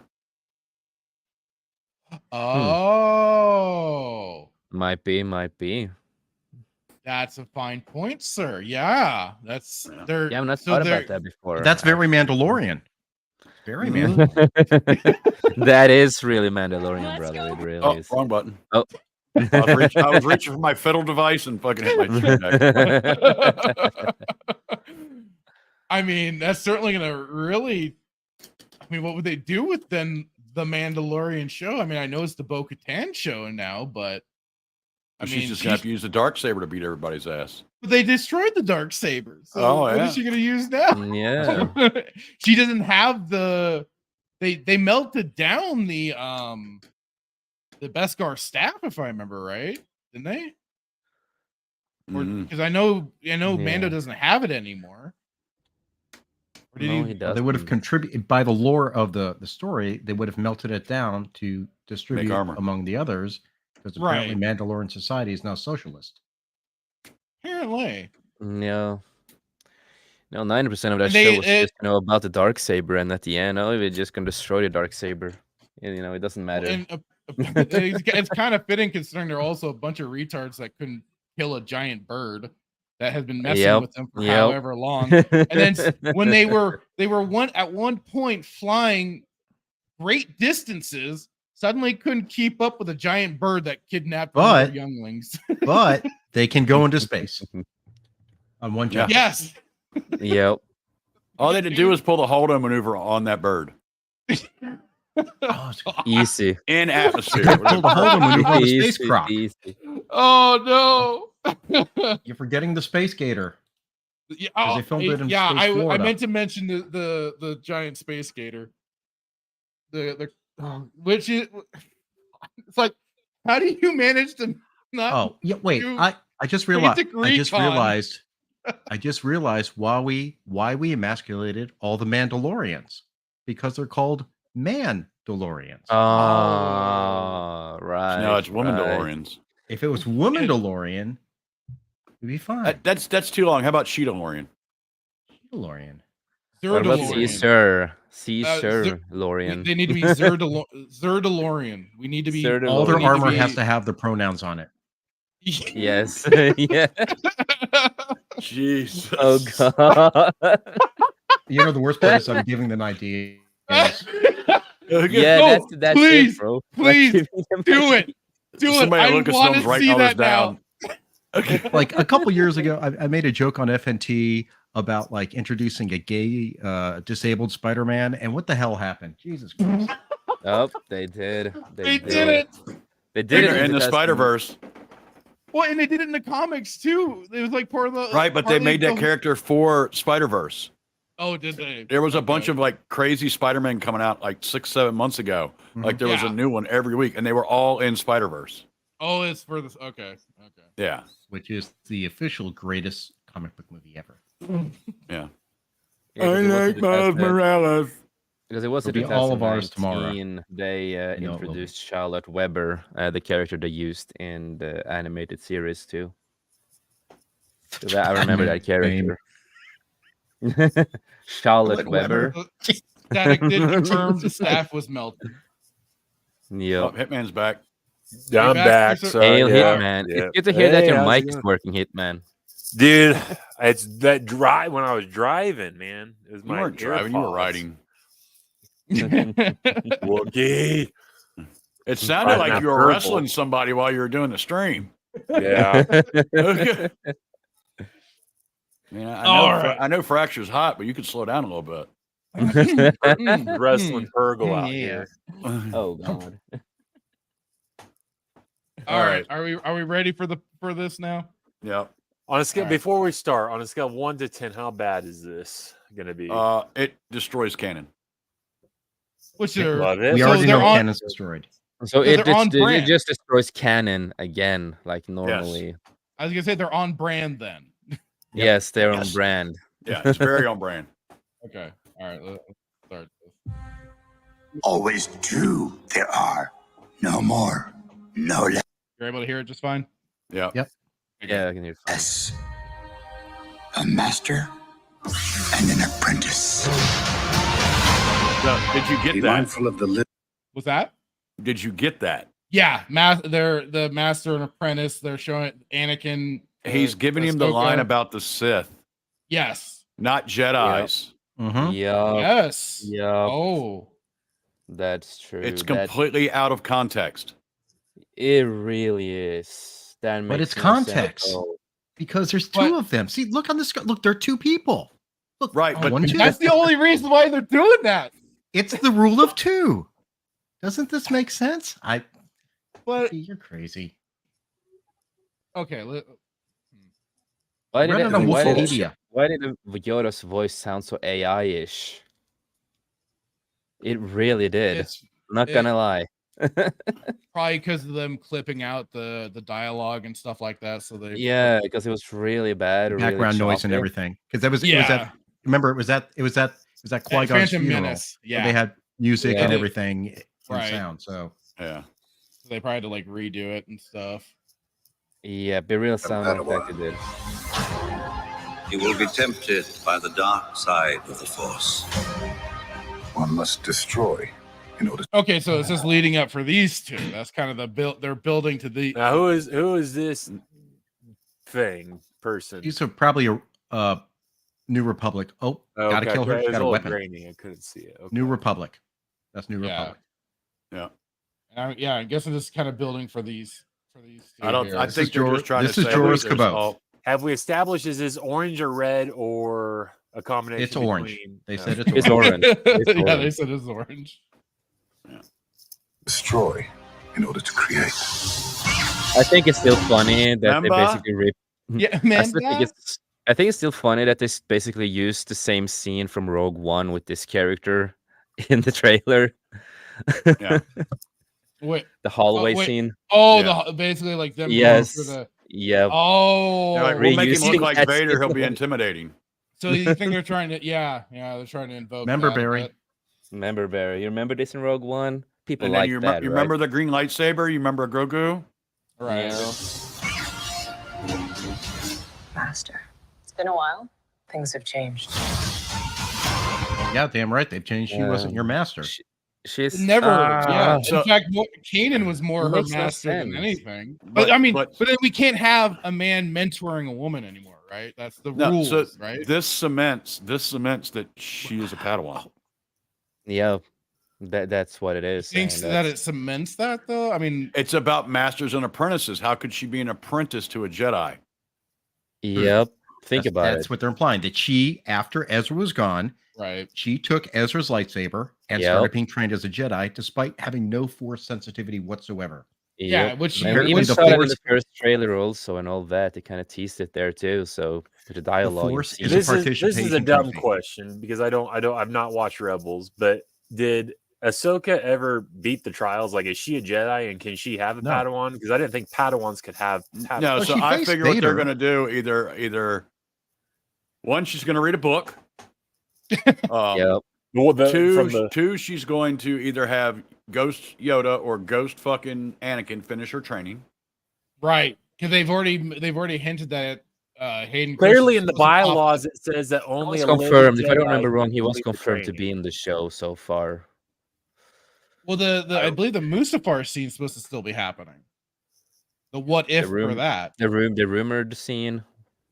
Was it rumored? I thought it was supposed to actually be happening, since they are going to be going to the whole world between worlds. We've seen that already. Yeah, we know all about the world between worlds. That's why I remember a rumor back when they started talking about, Ahsoka, being on Mustafar, seeing the fight, she might be involved in the fight, and all that rumor. So take it just with a grain of salt. But since they are gonna do the world between worlds, I do believe they can actually do that, because they are using the world between worlds. So who the fuck knows, So I mean, yeah, good canon. It's up in the air. It's like they're doing everything as it goes, They're. But I mean, it is so funny. Fly. Yeah, and like Wookie, you showed that clip in the DMs of Kanan outright saying she has no force sensitivity. But then he turns around and says everyone has the force flowing through them. She just can't connect to it. Yeah, but at the same time, that's still what Obi-Wan says. The force, and Yoda says, the force surrounds us, penetrates us, binds the galaxy together. Who is the force is a life force, but the people who communicate, who are able to sense midichlorians, those are force users. So everyone has midichlorians. You just have to have a certain amount. So is midichlorians understand everything. Is Hera now the apprentice to Ahsoka? Is it Hera? Sabine. No. Sabine. So why fractured? How dare? Then why am I crazy saying that what's her name? Omega is force sensitive and going to be a Jedi in whatever the hell that show was. What was that show? Because there's been less evidence for. There's been about as less evidence for her. But you know what? You're probably not wrong. And it's still gonna be fun when you have like a character who is no force powers, yada yada, and then you have like one of the new characters with the force and everything. It's gonna be really interesting to see how they're gonna explain that. No, I mean, they're gonna use Obi-Wan's. I mean, Omega was a perfect. Yeah, go ahead. Sorry. Omega's just a perfect clone of Jango Fett, as far as I know, right? Exactly like Jango Fett. No, don't get. They're going to use Ben Kenobi's line in New Hope to justify Sabine being force sensitive. Watch, they're going to use what Ben Kenobi said. Fractured. Yeah. Good. Let the hate flow through. Well, and they're going to use that line from Kanan, because Dave Filoni's famous. Kanan could be sitting there taking a shit and talking about his toilet paper. Oh, see that little line that meant nothing's canon. That means this can happen. Yep. No, it's true. It's Filoni's true. famous just for that. flowed through me because I had a volcano taco. It's like they basically. It's basically like to them. All you need to do is like flip the light switch, and suddenly I am now force sensitive. All right. Yeah. They might give her, abilities in this show itself, and they're probably gonna try to explain like, oh, she always had a force, but she couldn't connect, and then in the series, it's like, oh, she finally know how to connect to the force now, and she knows how to train and be trained as a Jedi. Yada. They can do it something like that, really stupid, but I have a feeling they might do something like that. So Kanan is a failure, and Ezra is a failure because they couldn't tell she was force sensitive. Yeah, basically. And she was with Kanan longer than Ezra. Kanan was only a Padawan. No, he passed his night trial when he was blinded. Oh, that's right. That's right. Yeah, that's true. Yeah. But he went to the wasn't Jedi like a Temple traditional and passed the promotion. trial. Yeah, right. It wasn't a traditional promotion. Of course, there were no Jedi. But again, does All right, even so we Dave had to take Filoni or Disney really care about their own canon? They don't. No, and we've seen that time and time again. But the thing is, You know though, who I feel, you know what I really feel bad for? What's that? I feel bad for George Lucas's forehead. The amount of face palming that man must be doing every day when he wakes up. Oh, poor little George. It's like permanently indented now. It's like a hand, fist shape, palm shape. Do you think he needs surgery or something? Or unfortunately, he's got $4 or $5 billion to fix it. Yeah. Well, and he was very kind of like when he was doing that little like meeting thing where he just says, the 6 movies, they are mine. They're my philosophy. That's it. They've gone off on their own path. Those are not mine. But the 6 movies, they are. He seemed pretty calm. He seemed pretty like, okay. He kind of came to a centering. He may still face palm now and again, but I think he's like, all right, that shit's done. I washed my hands up. Yeah, but he still gets part of his deal was stock. When stock is dropping, he's losing money. If he hasn't sold it already. True too. I mean, you would think that would have hit some news, though, don't you? Like George Lucas selling stocks. No, they're not paying that much. No one pays attention to George Lucas anymore. Clearly. All right. Sometimes we have to do what's right. Confronting fear is the destiny of a Jedi. Why did they have to show sheep? Oh, hold on, miss it. Rewind it. That's bringing back Palps. Bring him back Palps. Yeah. And even his clothing, changed when he took the essence and basically the thing with the Force Skyping, as I call it, between Rey and Ben, and his clothing was he part changed. Skrull? Was he part Skrull? He's a female Skrull. He's a female Skrull. He's really a Skrull in this guy. Well, yes, that's the whole point That of the works. world. That's the whole point of the world between worlds, right? Multiverse. They could cross into other universes and shit, right? This is, oh my God, this is Avengers 5, Avengers 6. Yes. This is the Secret Wars. The Secret Star Wars. Oh my God. I'm doing a video tomorrow. That's it. I broke got it. I cracked the code. Oh no. You cracked the goddamn code, brother. Stop giving them ideas. What the fuck am I doing? Especially at a time like this. Come on. They can't use it anyway. They're all on strike. They're too busy baking out there in the sun since Universal cut their trees. Dude, there's probably going to be two or three more. They dropped to like 3 in one day. 3 what in one day?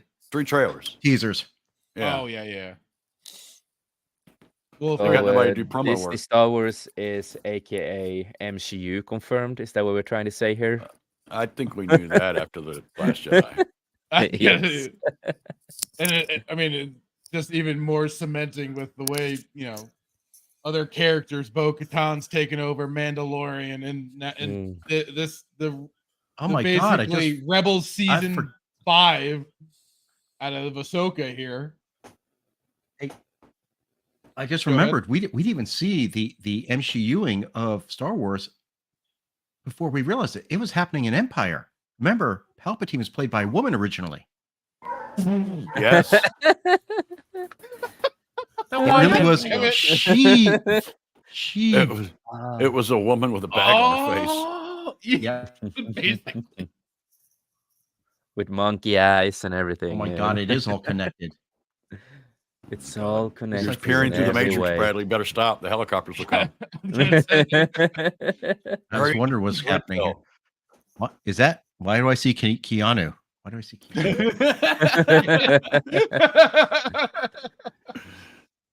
You have an option. Well, there's a lot of Take the people red who's pushing pill him or the in there blue now. pill. Fear is the destiny of a Jedi. Buckle up. What's up with that fighting? You see the Purgles? Hold! Stop! Go back a second. Look at her block. Look at how she blocks this thing. Yes. The lightsaber Yes, strike, that's what yeah? I react on it every time. Oh yeah, she picks her foot up. Destiny of a Jedi. Yes. It's What is that? it's so fucking What the heck is stupid. that? It's like doing some ballet, Oh, she's I think she's pressing against that pillar there. I think Okay. that's what's supposed to be Is this happening. that dance Okay. fighting they were talking about? in Acolyte? Yeah, that's probably part Yeah. of it. Also, can we Yeah. talk about how much we all hate the actual physical lightsabers they use now instead of just Yes. rotoscoping They it look on? like It trash. And they looks look terrible. so small too. And you look at Yeah. like Kenobi and all that. They have made them so small, and they don't look They great. They started don't- that in Attack of the Clones, and it sucked then, and it sucks now. It says it wasn't the same. Where are the sparks coming from? And fear is not the destiny of a Jedi. Did he say fear is the destiny of the Jedi? No, it's the destiny of the Master. No, sacrifice is the destiny of the Jedi. Which I thought I he said believe fear I was the thought destiny. Kanan said that, not Kanan or Ezra said that. I didn't think Yoda said that when he was talking about the Master thing, but that was also in The Last Jedi when they'll show the scene here in a second. Oh, okay. Talks about the Is the difficulties. destiny of a Jedi. Wait, that did. Hang on, I'm hearing. That's Luke. That's Luke. Confronting fear is the destiny Confronting of a fear. Jedi. Confronting. Buckle up. Yeah, confronting Look at the fear. Purgles; they're so pretty. Hitman, you ready for them Purgles? No, if you back up, you're flying right into it. You get a good full head-on shot of it. You got to go back further than that. Oh. Yeah. It's between those shots right there. Oh, yeah. There it is. There we go. There we go. Purgle. Really, dog? It looks like a penis head, and not gonna What lie. is that? What It's a is flying penis that? head. That is the Purgle, the space whale. That is not That a looks Purgle. terrible. That is a Purgle. Terrible. It's a sperm whale. Yeah, it's a sperm whale in Don't say space. sperm with the trickles down the mouth, dude.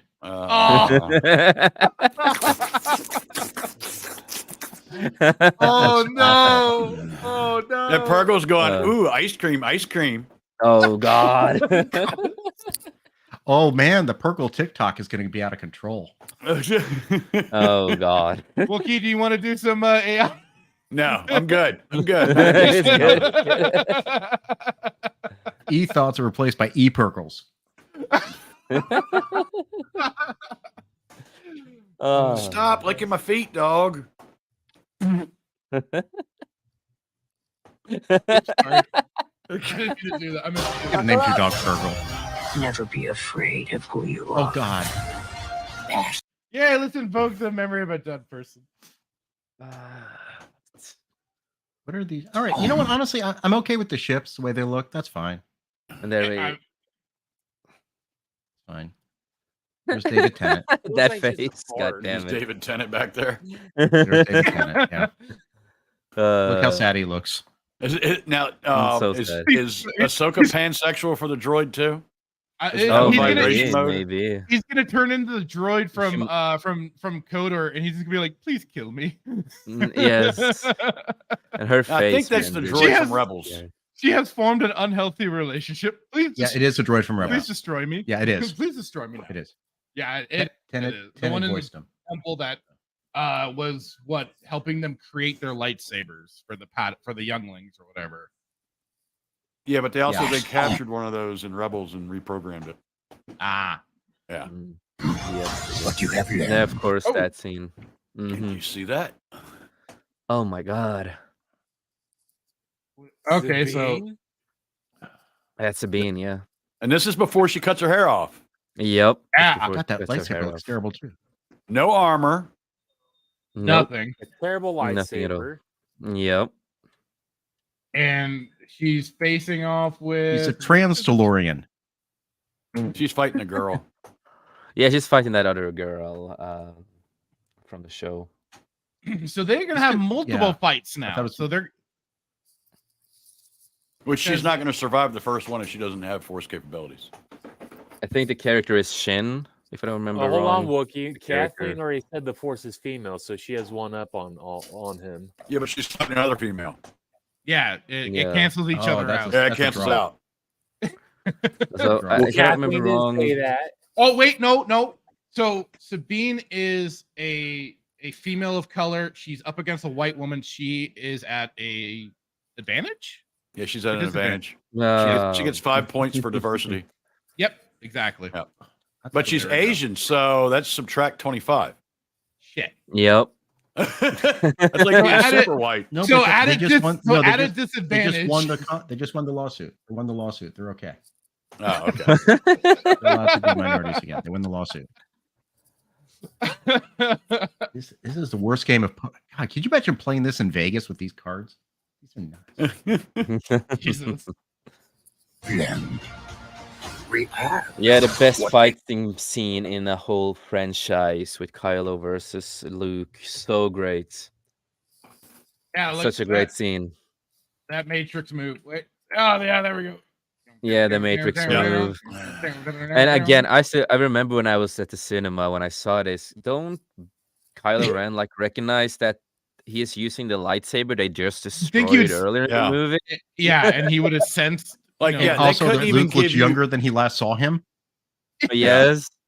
Well, and that's the thing. They couldn't even give you Luke with his green saber. They No. couldn't. Nope. I couldn't. they just couldn't do it.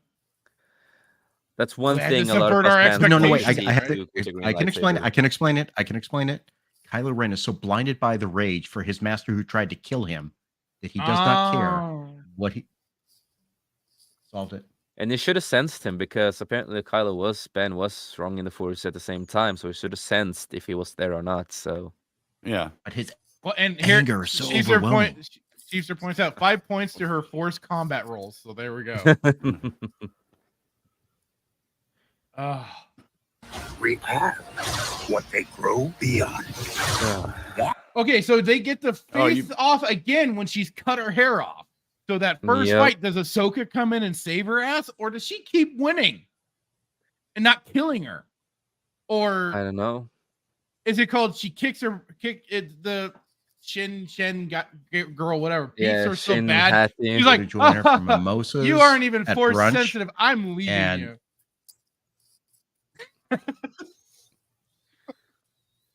No.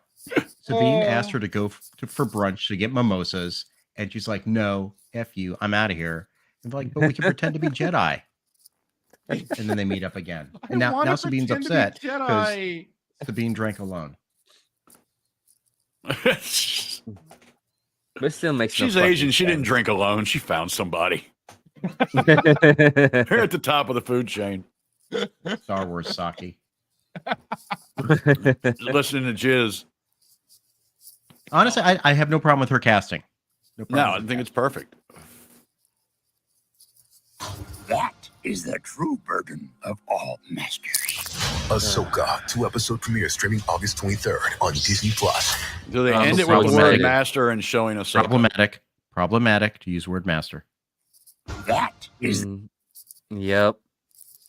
And they're showing her while saying master, so While saying master, so Master that's Ahsoka. really emphasizing that.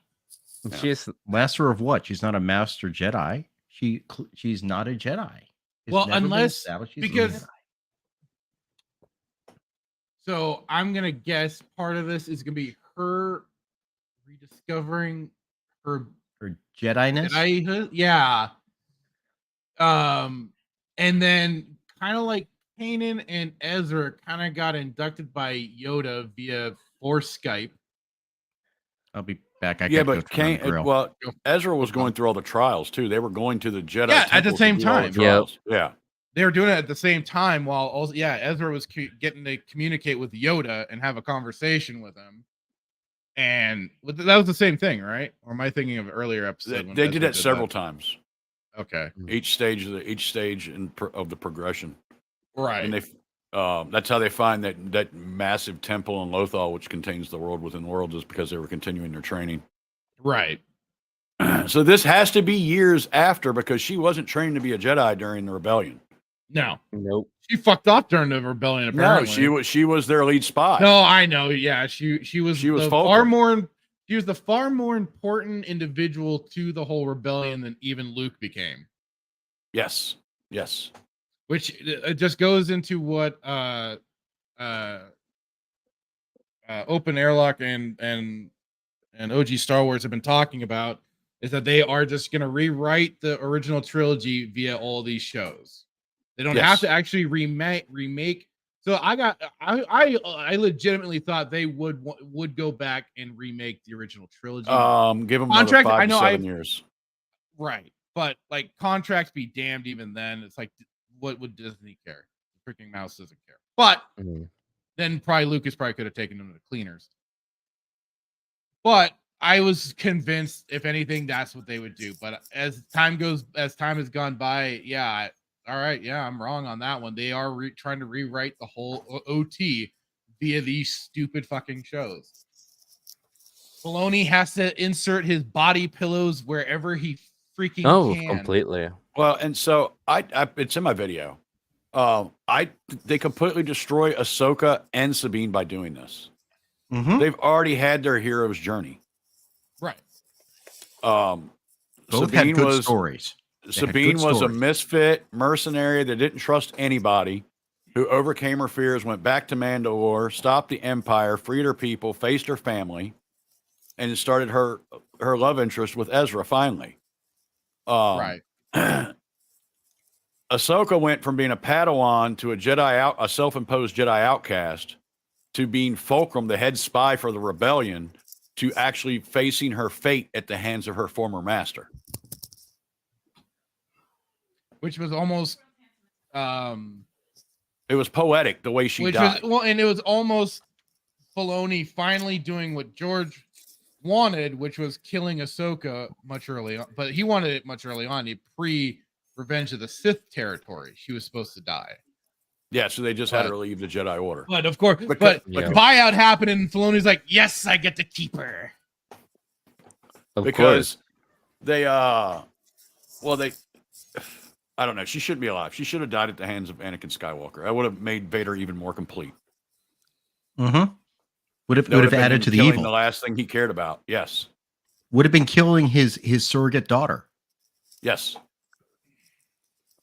Well, so I still have my feelings about that.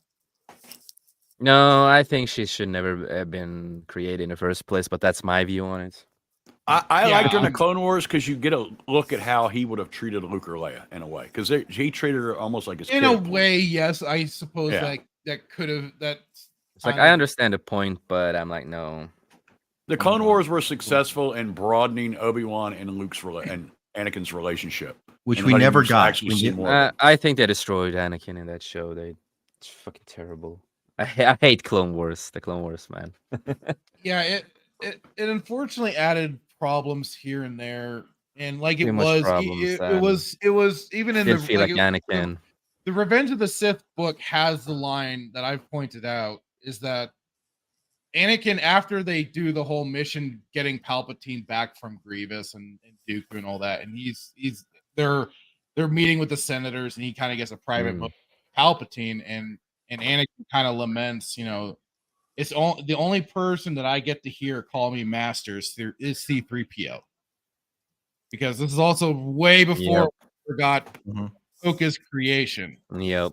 That just cements it right there, and that is just more of like what went into Anakin's resentment towards the council and them promoting him and getting the views that he believes he deserves when no, he didn't. He was not being a master and on the council. That's unheard of. I'm sorry, I did not emote as well as Hayden. Oh yeah, you gotta lean into not it. Being the rank of master. Yeah. But so I don't consider. I think me and you talked about it, Fracture. I don't really consider Clone Wars and Rebels to be canon. We talked about what's canon, what's not. Yeah. Like the comic books are not fucking canon. It's a playground. I think Clone Wars is where George played with ideas, like the whole Mortis thing and everything else. Well, I like that Mortis storyline. Do I think it's canon now? Well, and some of it also kind of putting her on film is trying to make it canon.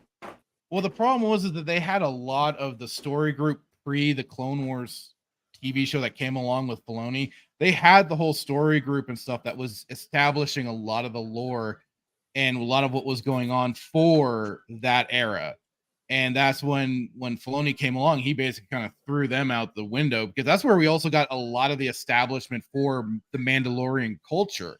But as we know in the Clone Wars, he came along and no, they're a bunch of pacifist hippie types. And also there is the Death Watch, but they're a whole different purpose now. And the Mandalorians now were this weird, secluded culture.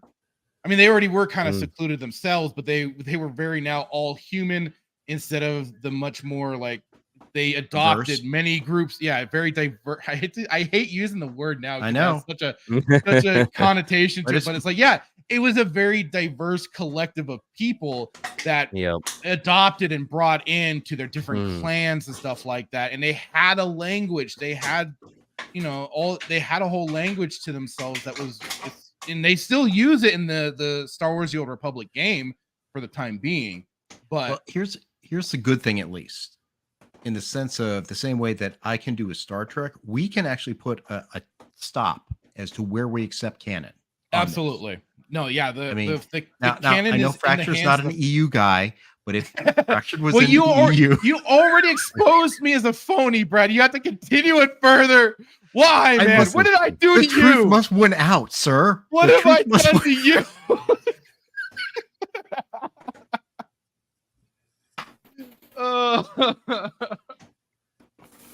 Damn you. That's okay. I absolutely loved, the sound of Trek, the sound of music, sound of Trek. That was beautiful. I love the singing. Oh my Star God! Trek. Did you see? I think I shared it in the private chat, in the just Twitter chat, where Master of TDS put the Backstreet Boys to that. No, Yep. it would probably be Yeah, better. I've seen that. Made a I song just- better. Wait, here's the best part. So, like, I've talked to one of my friends, my old friends from college, who I'm trying to get to watch Picard season 3, and I sent him that clip, and his response was, "Wait a minute, why aren't the Klingons singing Klingon opera? Why are they auto-tuned?" I'm like, "Oh my God, that makes total sense. Yep. Why are they auto-tuning some Backstreet Boys like song? Yep. What? It's almost like the people don't know what they're talking about. Wait a minute, is this the same story group as Star Wars? I'm confused." There's probably a lot of crossover. No, we have soap opera writers on Star Trek New Worlds. No, and they're hoping by putting Ahsoka on the screen because there's such a clamor for it. I admit it was kind of cool to see Ahsoka Tano in real life. I'm not gonna lie. Yeah, but how long did that really last for you, Wookie? About that episode. 38 seconds. 38 seconds. About that episode. I will say this: this is the clearest Rosario Dawson skin's ever looked. They have to change her color because we know all orange is bad. Yeah. No. Orange woman bad. Dog. I was gonna say, who's that coming from? Yeah, give him a water bottle to eat. Yeah, he's got a water bottle. Mine are just snoring around me. That's all mine are doing. Yeah, mine's just kind of laying underneath my couch a bit. Well, he's been an asshole all day, so Oh, I gotta have my screen replaced in my lanai because of him. He went through it. Oh no. Oh. But yeah, that just makes a mockery of Star Wars. Yep. If I mean, like I anyone said, can be they're a on if brand. anyone can be a Force user, everyone would be a Force user. Yep. Yeah. And You just have to have the right training now, apparently. all right, so according to canon, you have to have a certain midichlorian count to be accepted as a Jedi, correct? Mm-hmm. All right. You were detected less. young. You were So you were the detected. Yep. Right, the Republic was pretty much testing every baby. When every time a baby was born, a sample of blood was taken. They were testing. And that was midichlorians, why, amongst other Qui- things. and like Qui-Gon said, I think in Phantom Menace, he was born in the Republic, he would have been noticed much earlier. Right, and so also, do you really think the Empire stopped testing? I mean, there was a whole thing where Palpatine was looking for Force kids. He was still to looking turn for into Force Inquisitors. Sensitive, yes. For Inquisitors, and I think also for the cloning Guards. project. Well, the cloning project that's going on, that's being they're doing the story in Bad Batch, is that they've been trying to get Force sensitives, which is leading into the whole Snoke shit. You know, keeping Palpatine alive and Yeah, all that. Which is but how what- they then right. So the Empire didn't stop doing that. Ahsoka was also in the Imperial Academy and a weaponsmith for the Empire. You think they'd have tested her blood?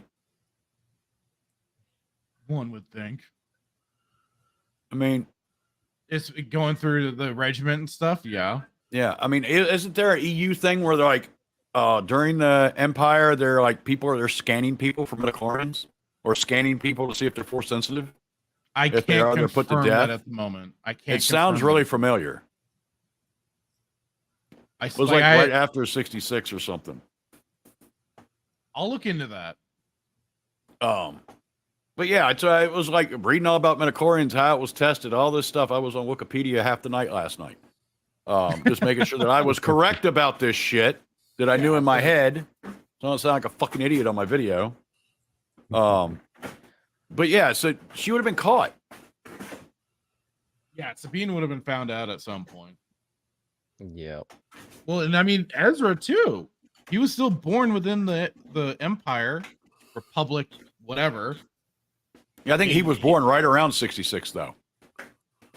Right. So he would have been prime Yeah. time Yeah. for whatever kind of testing and stuff like that. So yeah, he would have been another one found out, and that was what they did in Rebels too. Is that so that's when I think they brought in Ahsoka for the first time in that show, when the Inquisitors were kidnapped or taking babies and stuff like that. It's been a while since I've watched the show, so you have to correct me if I'm wrong on that. But The first time she was on screen. Is that what you're talking about? In Rebels, wasn't that when they brought her in? Was when the Inquisitors were kidnapping? We're not kidnapping. Oh, it's so long since I've seen the show. Yeah, Talking taking about Ahsoka? kids. Yeah, for Ahsoka appearing in Rebels. I for the think that first came time. up while she was around. I think she really showed herself because Kanan and Ezra had pretty much outed themselves.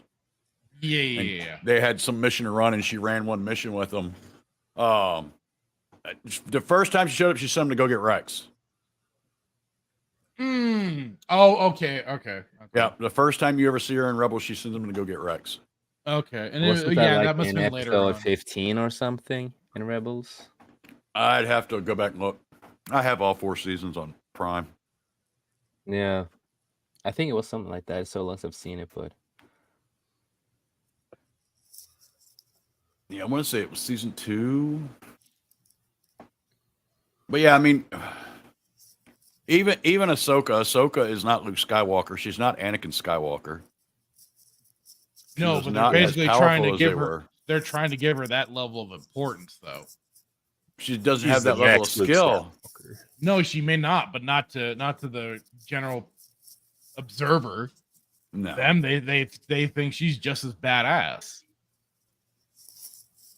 That's the whole point of all this. She's not. Oh, I agree with you. Not everybody was top tier.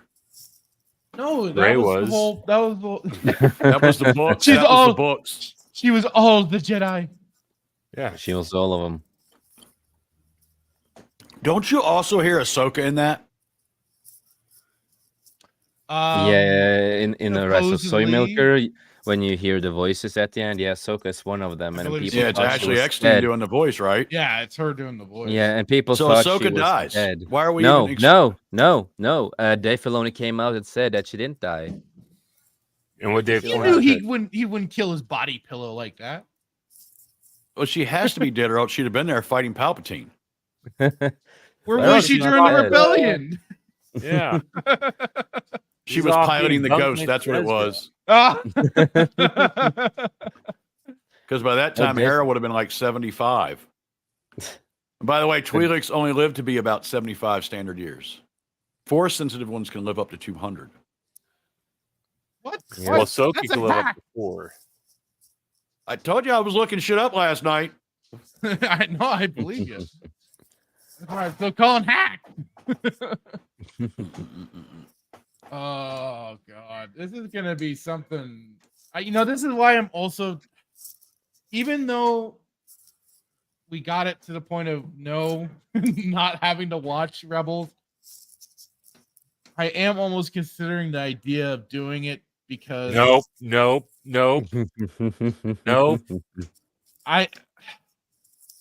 you don't have. I'm to. never gonna rewatch it ever again. But just to Watching have the whole a season, fresh, all season not one, a fresh, season but up.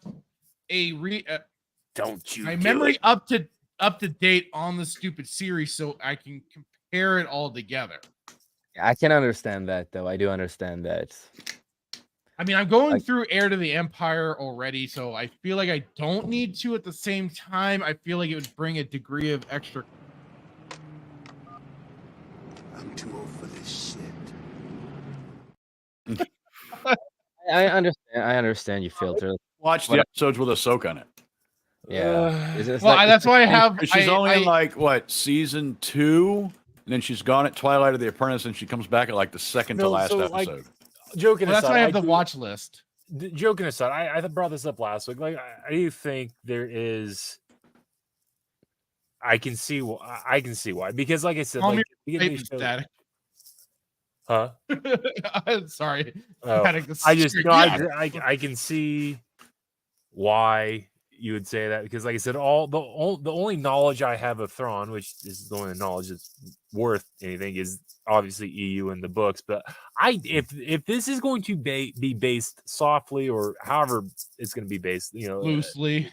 loosely based off Rebels. I'm not gonna have any knowledge of I mean, as much as I'm not gonna watch the last episode. I will not it's watch gonna Thrawn be it's gonna be 100% based around Rebels naturally, but it's gonna be loosely based on Heir to the Empire. So They've already done that. Going into Yeah, it's probably going to be the same plot. Maybe we do. I don't know. Like, because I'm not gonna have any. I don't know who Hera is outside the Clone Wars episode. I have no. Well, Hera's not even in it. Whatever. There is a cool episode in Clone Wars where they go back to Geonosis. Yeah, because that's where they built the Death Star. They brought in Saw Gerrera. Well, but they also brought in the fact that the Empire wiped the planet. All the Geonosans that built the Death Star were killed. Gotta clear the evidence, man. Yeah, they completely wiped out an entire race of creatures. It's pretty interesting. So they can show the Empire doing something effective. And there's also a Pitch Black episode.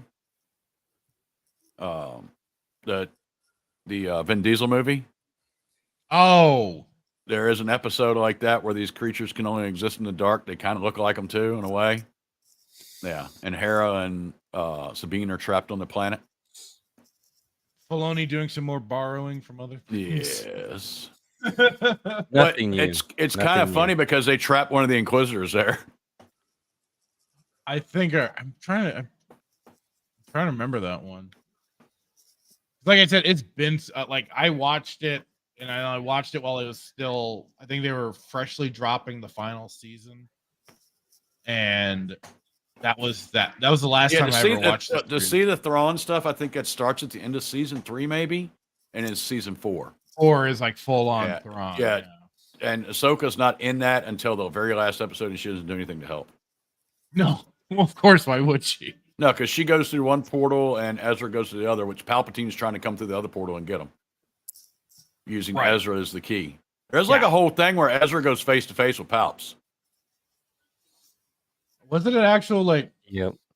It was just him running away from Palpatine. In there, but no, there's a thing where he's in there, he's standing there talking to Palpatine, and Palpatine's showing him the doorway and trying to get him to go through.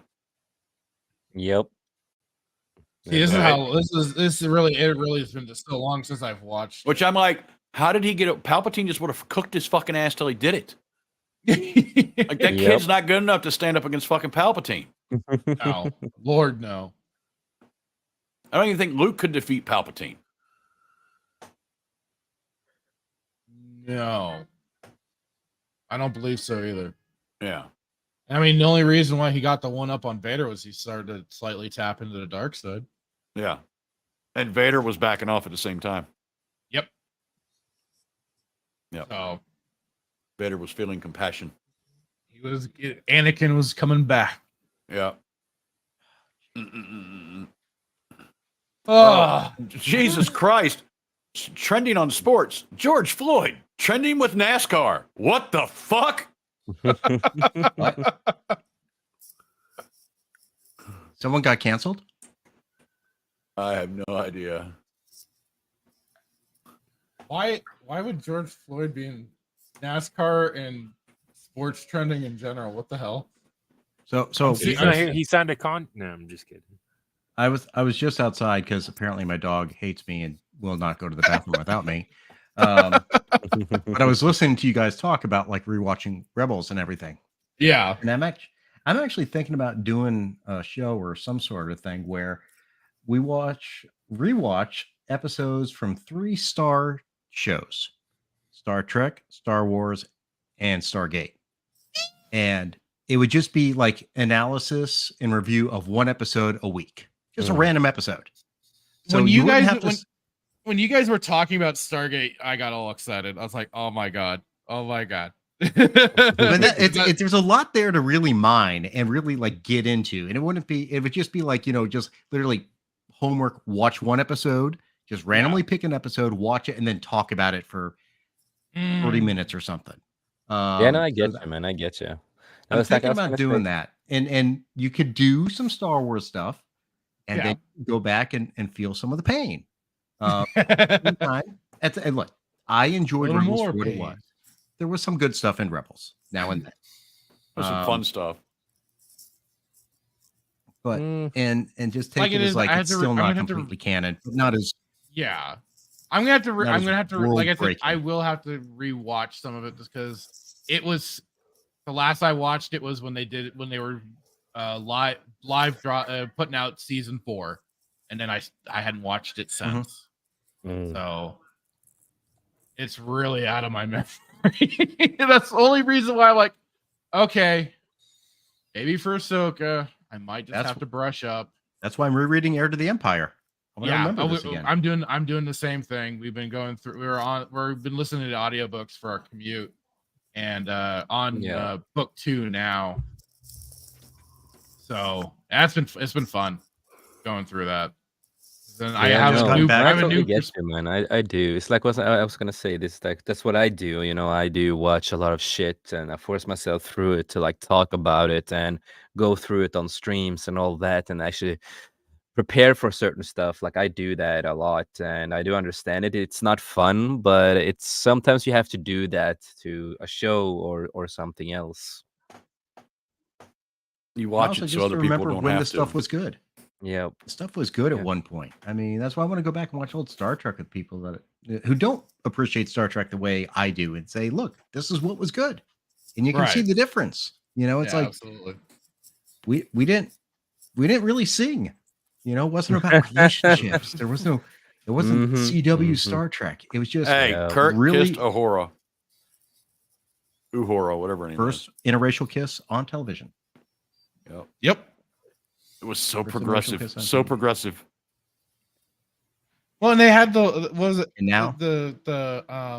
episode from that where it was Abe Lincoln, and that was the Savage Curtain. Yeah, that was the Savage Curtain, and I know exactly. Yeah, what you you're know saying. what scene I'm talking about, and I she know just goes, we've gone beyond those words.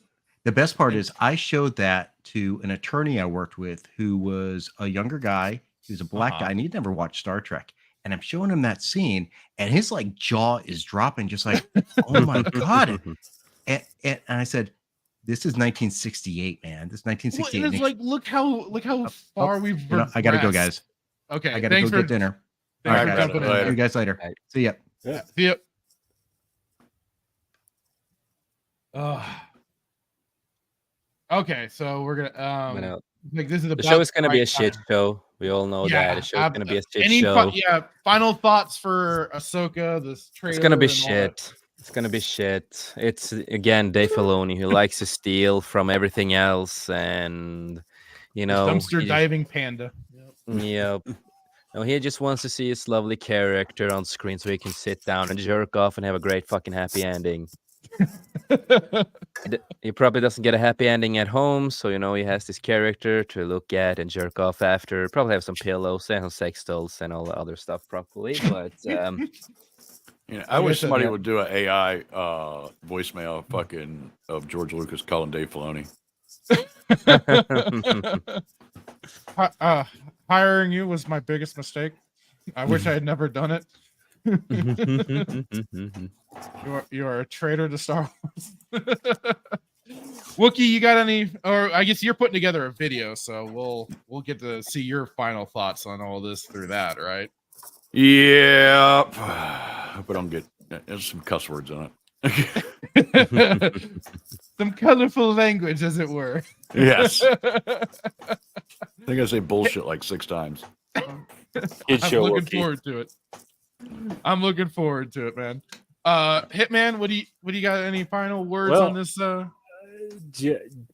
Dumpster fire. I'm in my mind. I'm trying to figure out, which is worse. Like I said, Acolyte or Ahsoka, and after watching this trailer, I'll probably go with Ahsoka. I don't know. I think it's gonna be a bigger.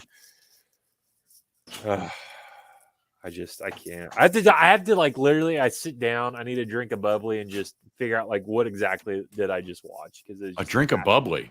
How highfalutin are you? Oh, bubbly, man. So I think it's going to be 10 out of 10. Do not recommend dumpster fire. I think we're onto something. I think we need to go through Rebels. Honestly, if not all of them, at least come up with like lists of. Well, like, I have that playlist that I found, so I'll toss that to you. We might. I think it's in our Discord. I think it is. I think we just need to do it. Yeah, That way it's we in the- both, it's I in can our go and do it with council an chambers. Yeah, yeah. So I can go and do it and actually know who Sabine is and how she got a lightsaber and all this Right. stuff. So yeah, I think it's gonna be something. I really- definitely think the two are going to be their own varying degrees of horrible.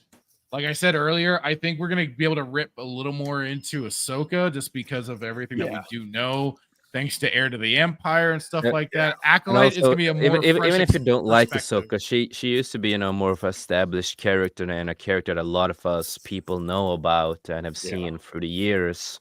Right. So it's It's all bad. It's like I wish we had that clip of Perrin where it's like, why must everything be so sad and boring? Yeah. The one good line from Andor. The one good line from Andor. That man was my spirit animal in that moment.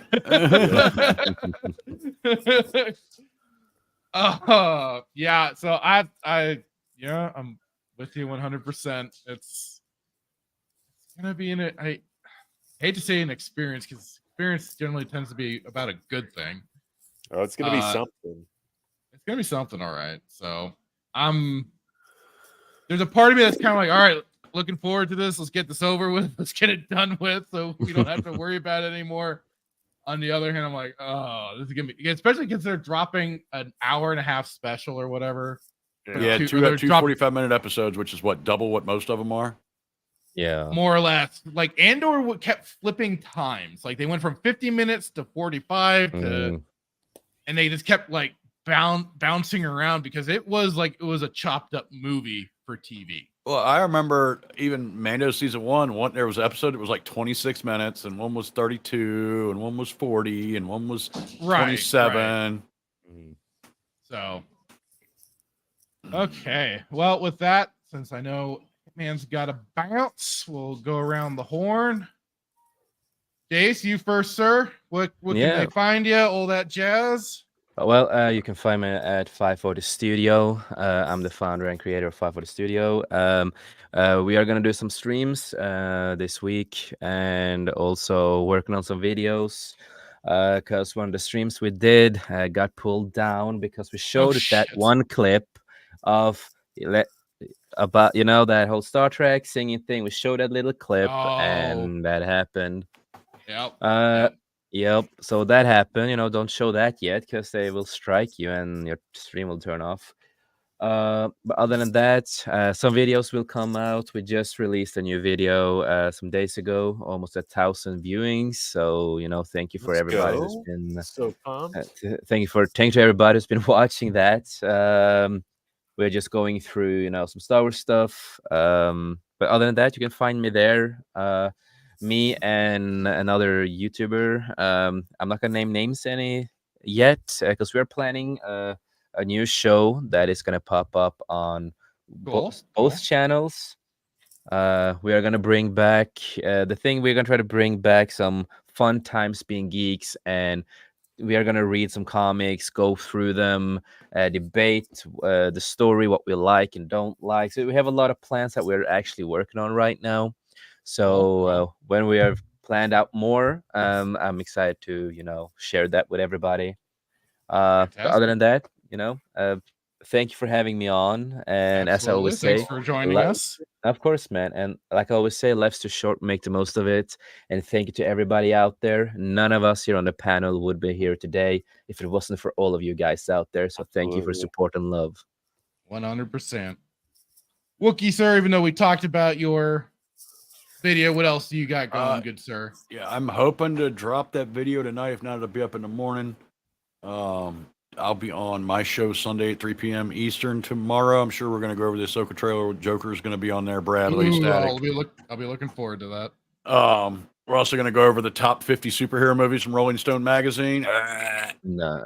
and some other pop culture stuff. And other than that, you can catch me Thursday on Static Show with Fractured for the weekend pregame. Yay. And I will not be on the MF for this week. I have to work. So.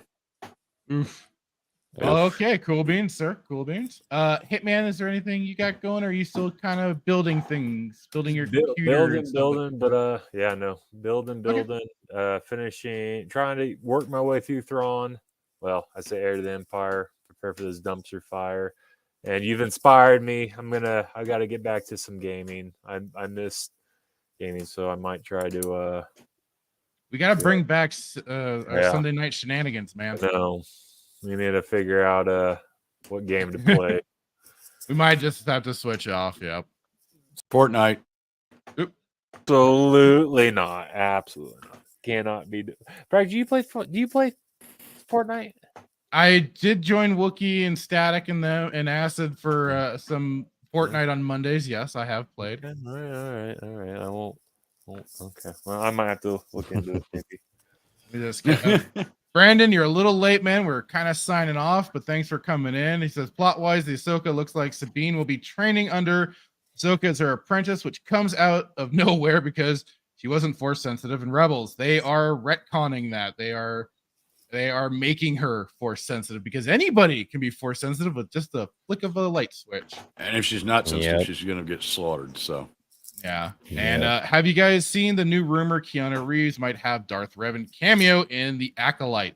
I've heard. Like I said, a lot of people are trying to push it right now. They are. So. And some people were talking about it because I guess Carrie-Anne Moss is going to be in Acolyte. So they're like, oh, that's probably, a reason why he would potentially join up. It's like, oh, hey, you're on this project? Sure, I'll do a cameo. Yeah. I think it's just rumor mill going because they got nobody to actually talk about the shows. And then I'm with you on that one 100%. And yep. And I'm the Fractured Filter. I'll be doing possibly a Sunday night stream playing some more Fable Anniversary. Wednesday, Thursdays, I'll have my morning gaming streams like usual. Playing more Fable probably to get through that game. And then possibly restarting Final Fantasy VII since I lost that save. Or I'll just pick up I'll be finally starting up Jedi Academy and playing through that. Nice. So I'm looking forward to getting back to that game for sure, topping off that series, and then probably after that, Jedi Knight 2 to play through that as well. The start of Kyle Katarn becoming a Jedi. So thank you again, everybody that came in. Thank you, Wookiee. Thank you, Jason, for enduring that trailer. It was a pleasure. It was fun. And to the chat as well. Static hanging out with us. The Chiefster was here. Brandon, you were a bit late and gay, but we won't hold that against you, brother. And Crimson Raptor, Skirmitar, guys are awesome. And to Fook Norris, if you are listening, thank you again for lurking and listening, man. We are always appreciative. So to that, I will say good night. Bye-bye. We'll play it out.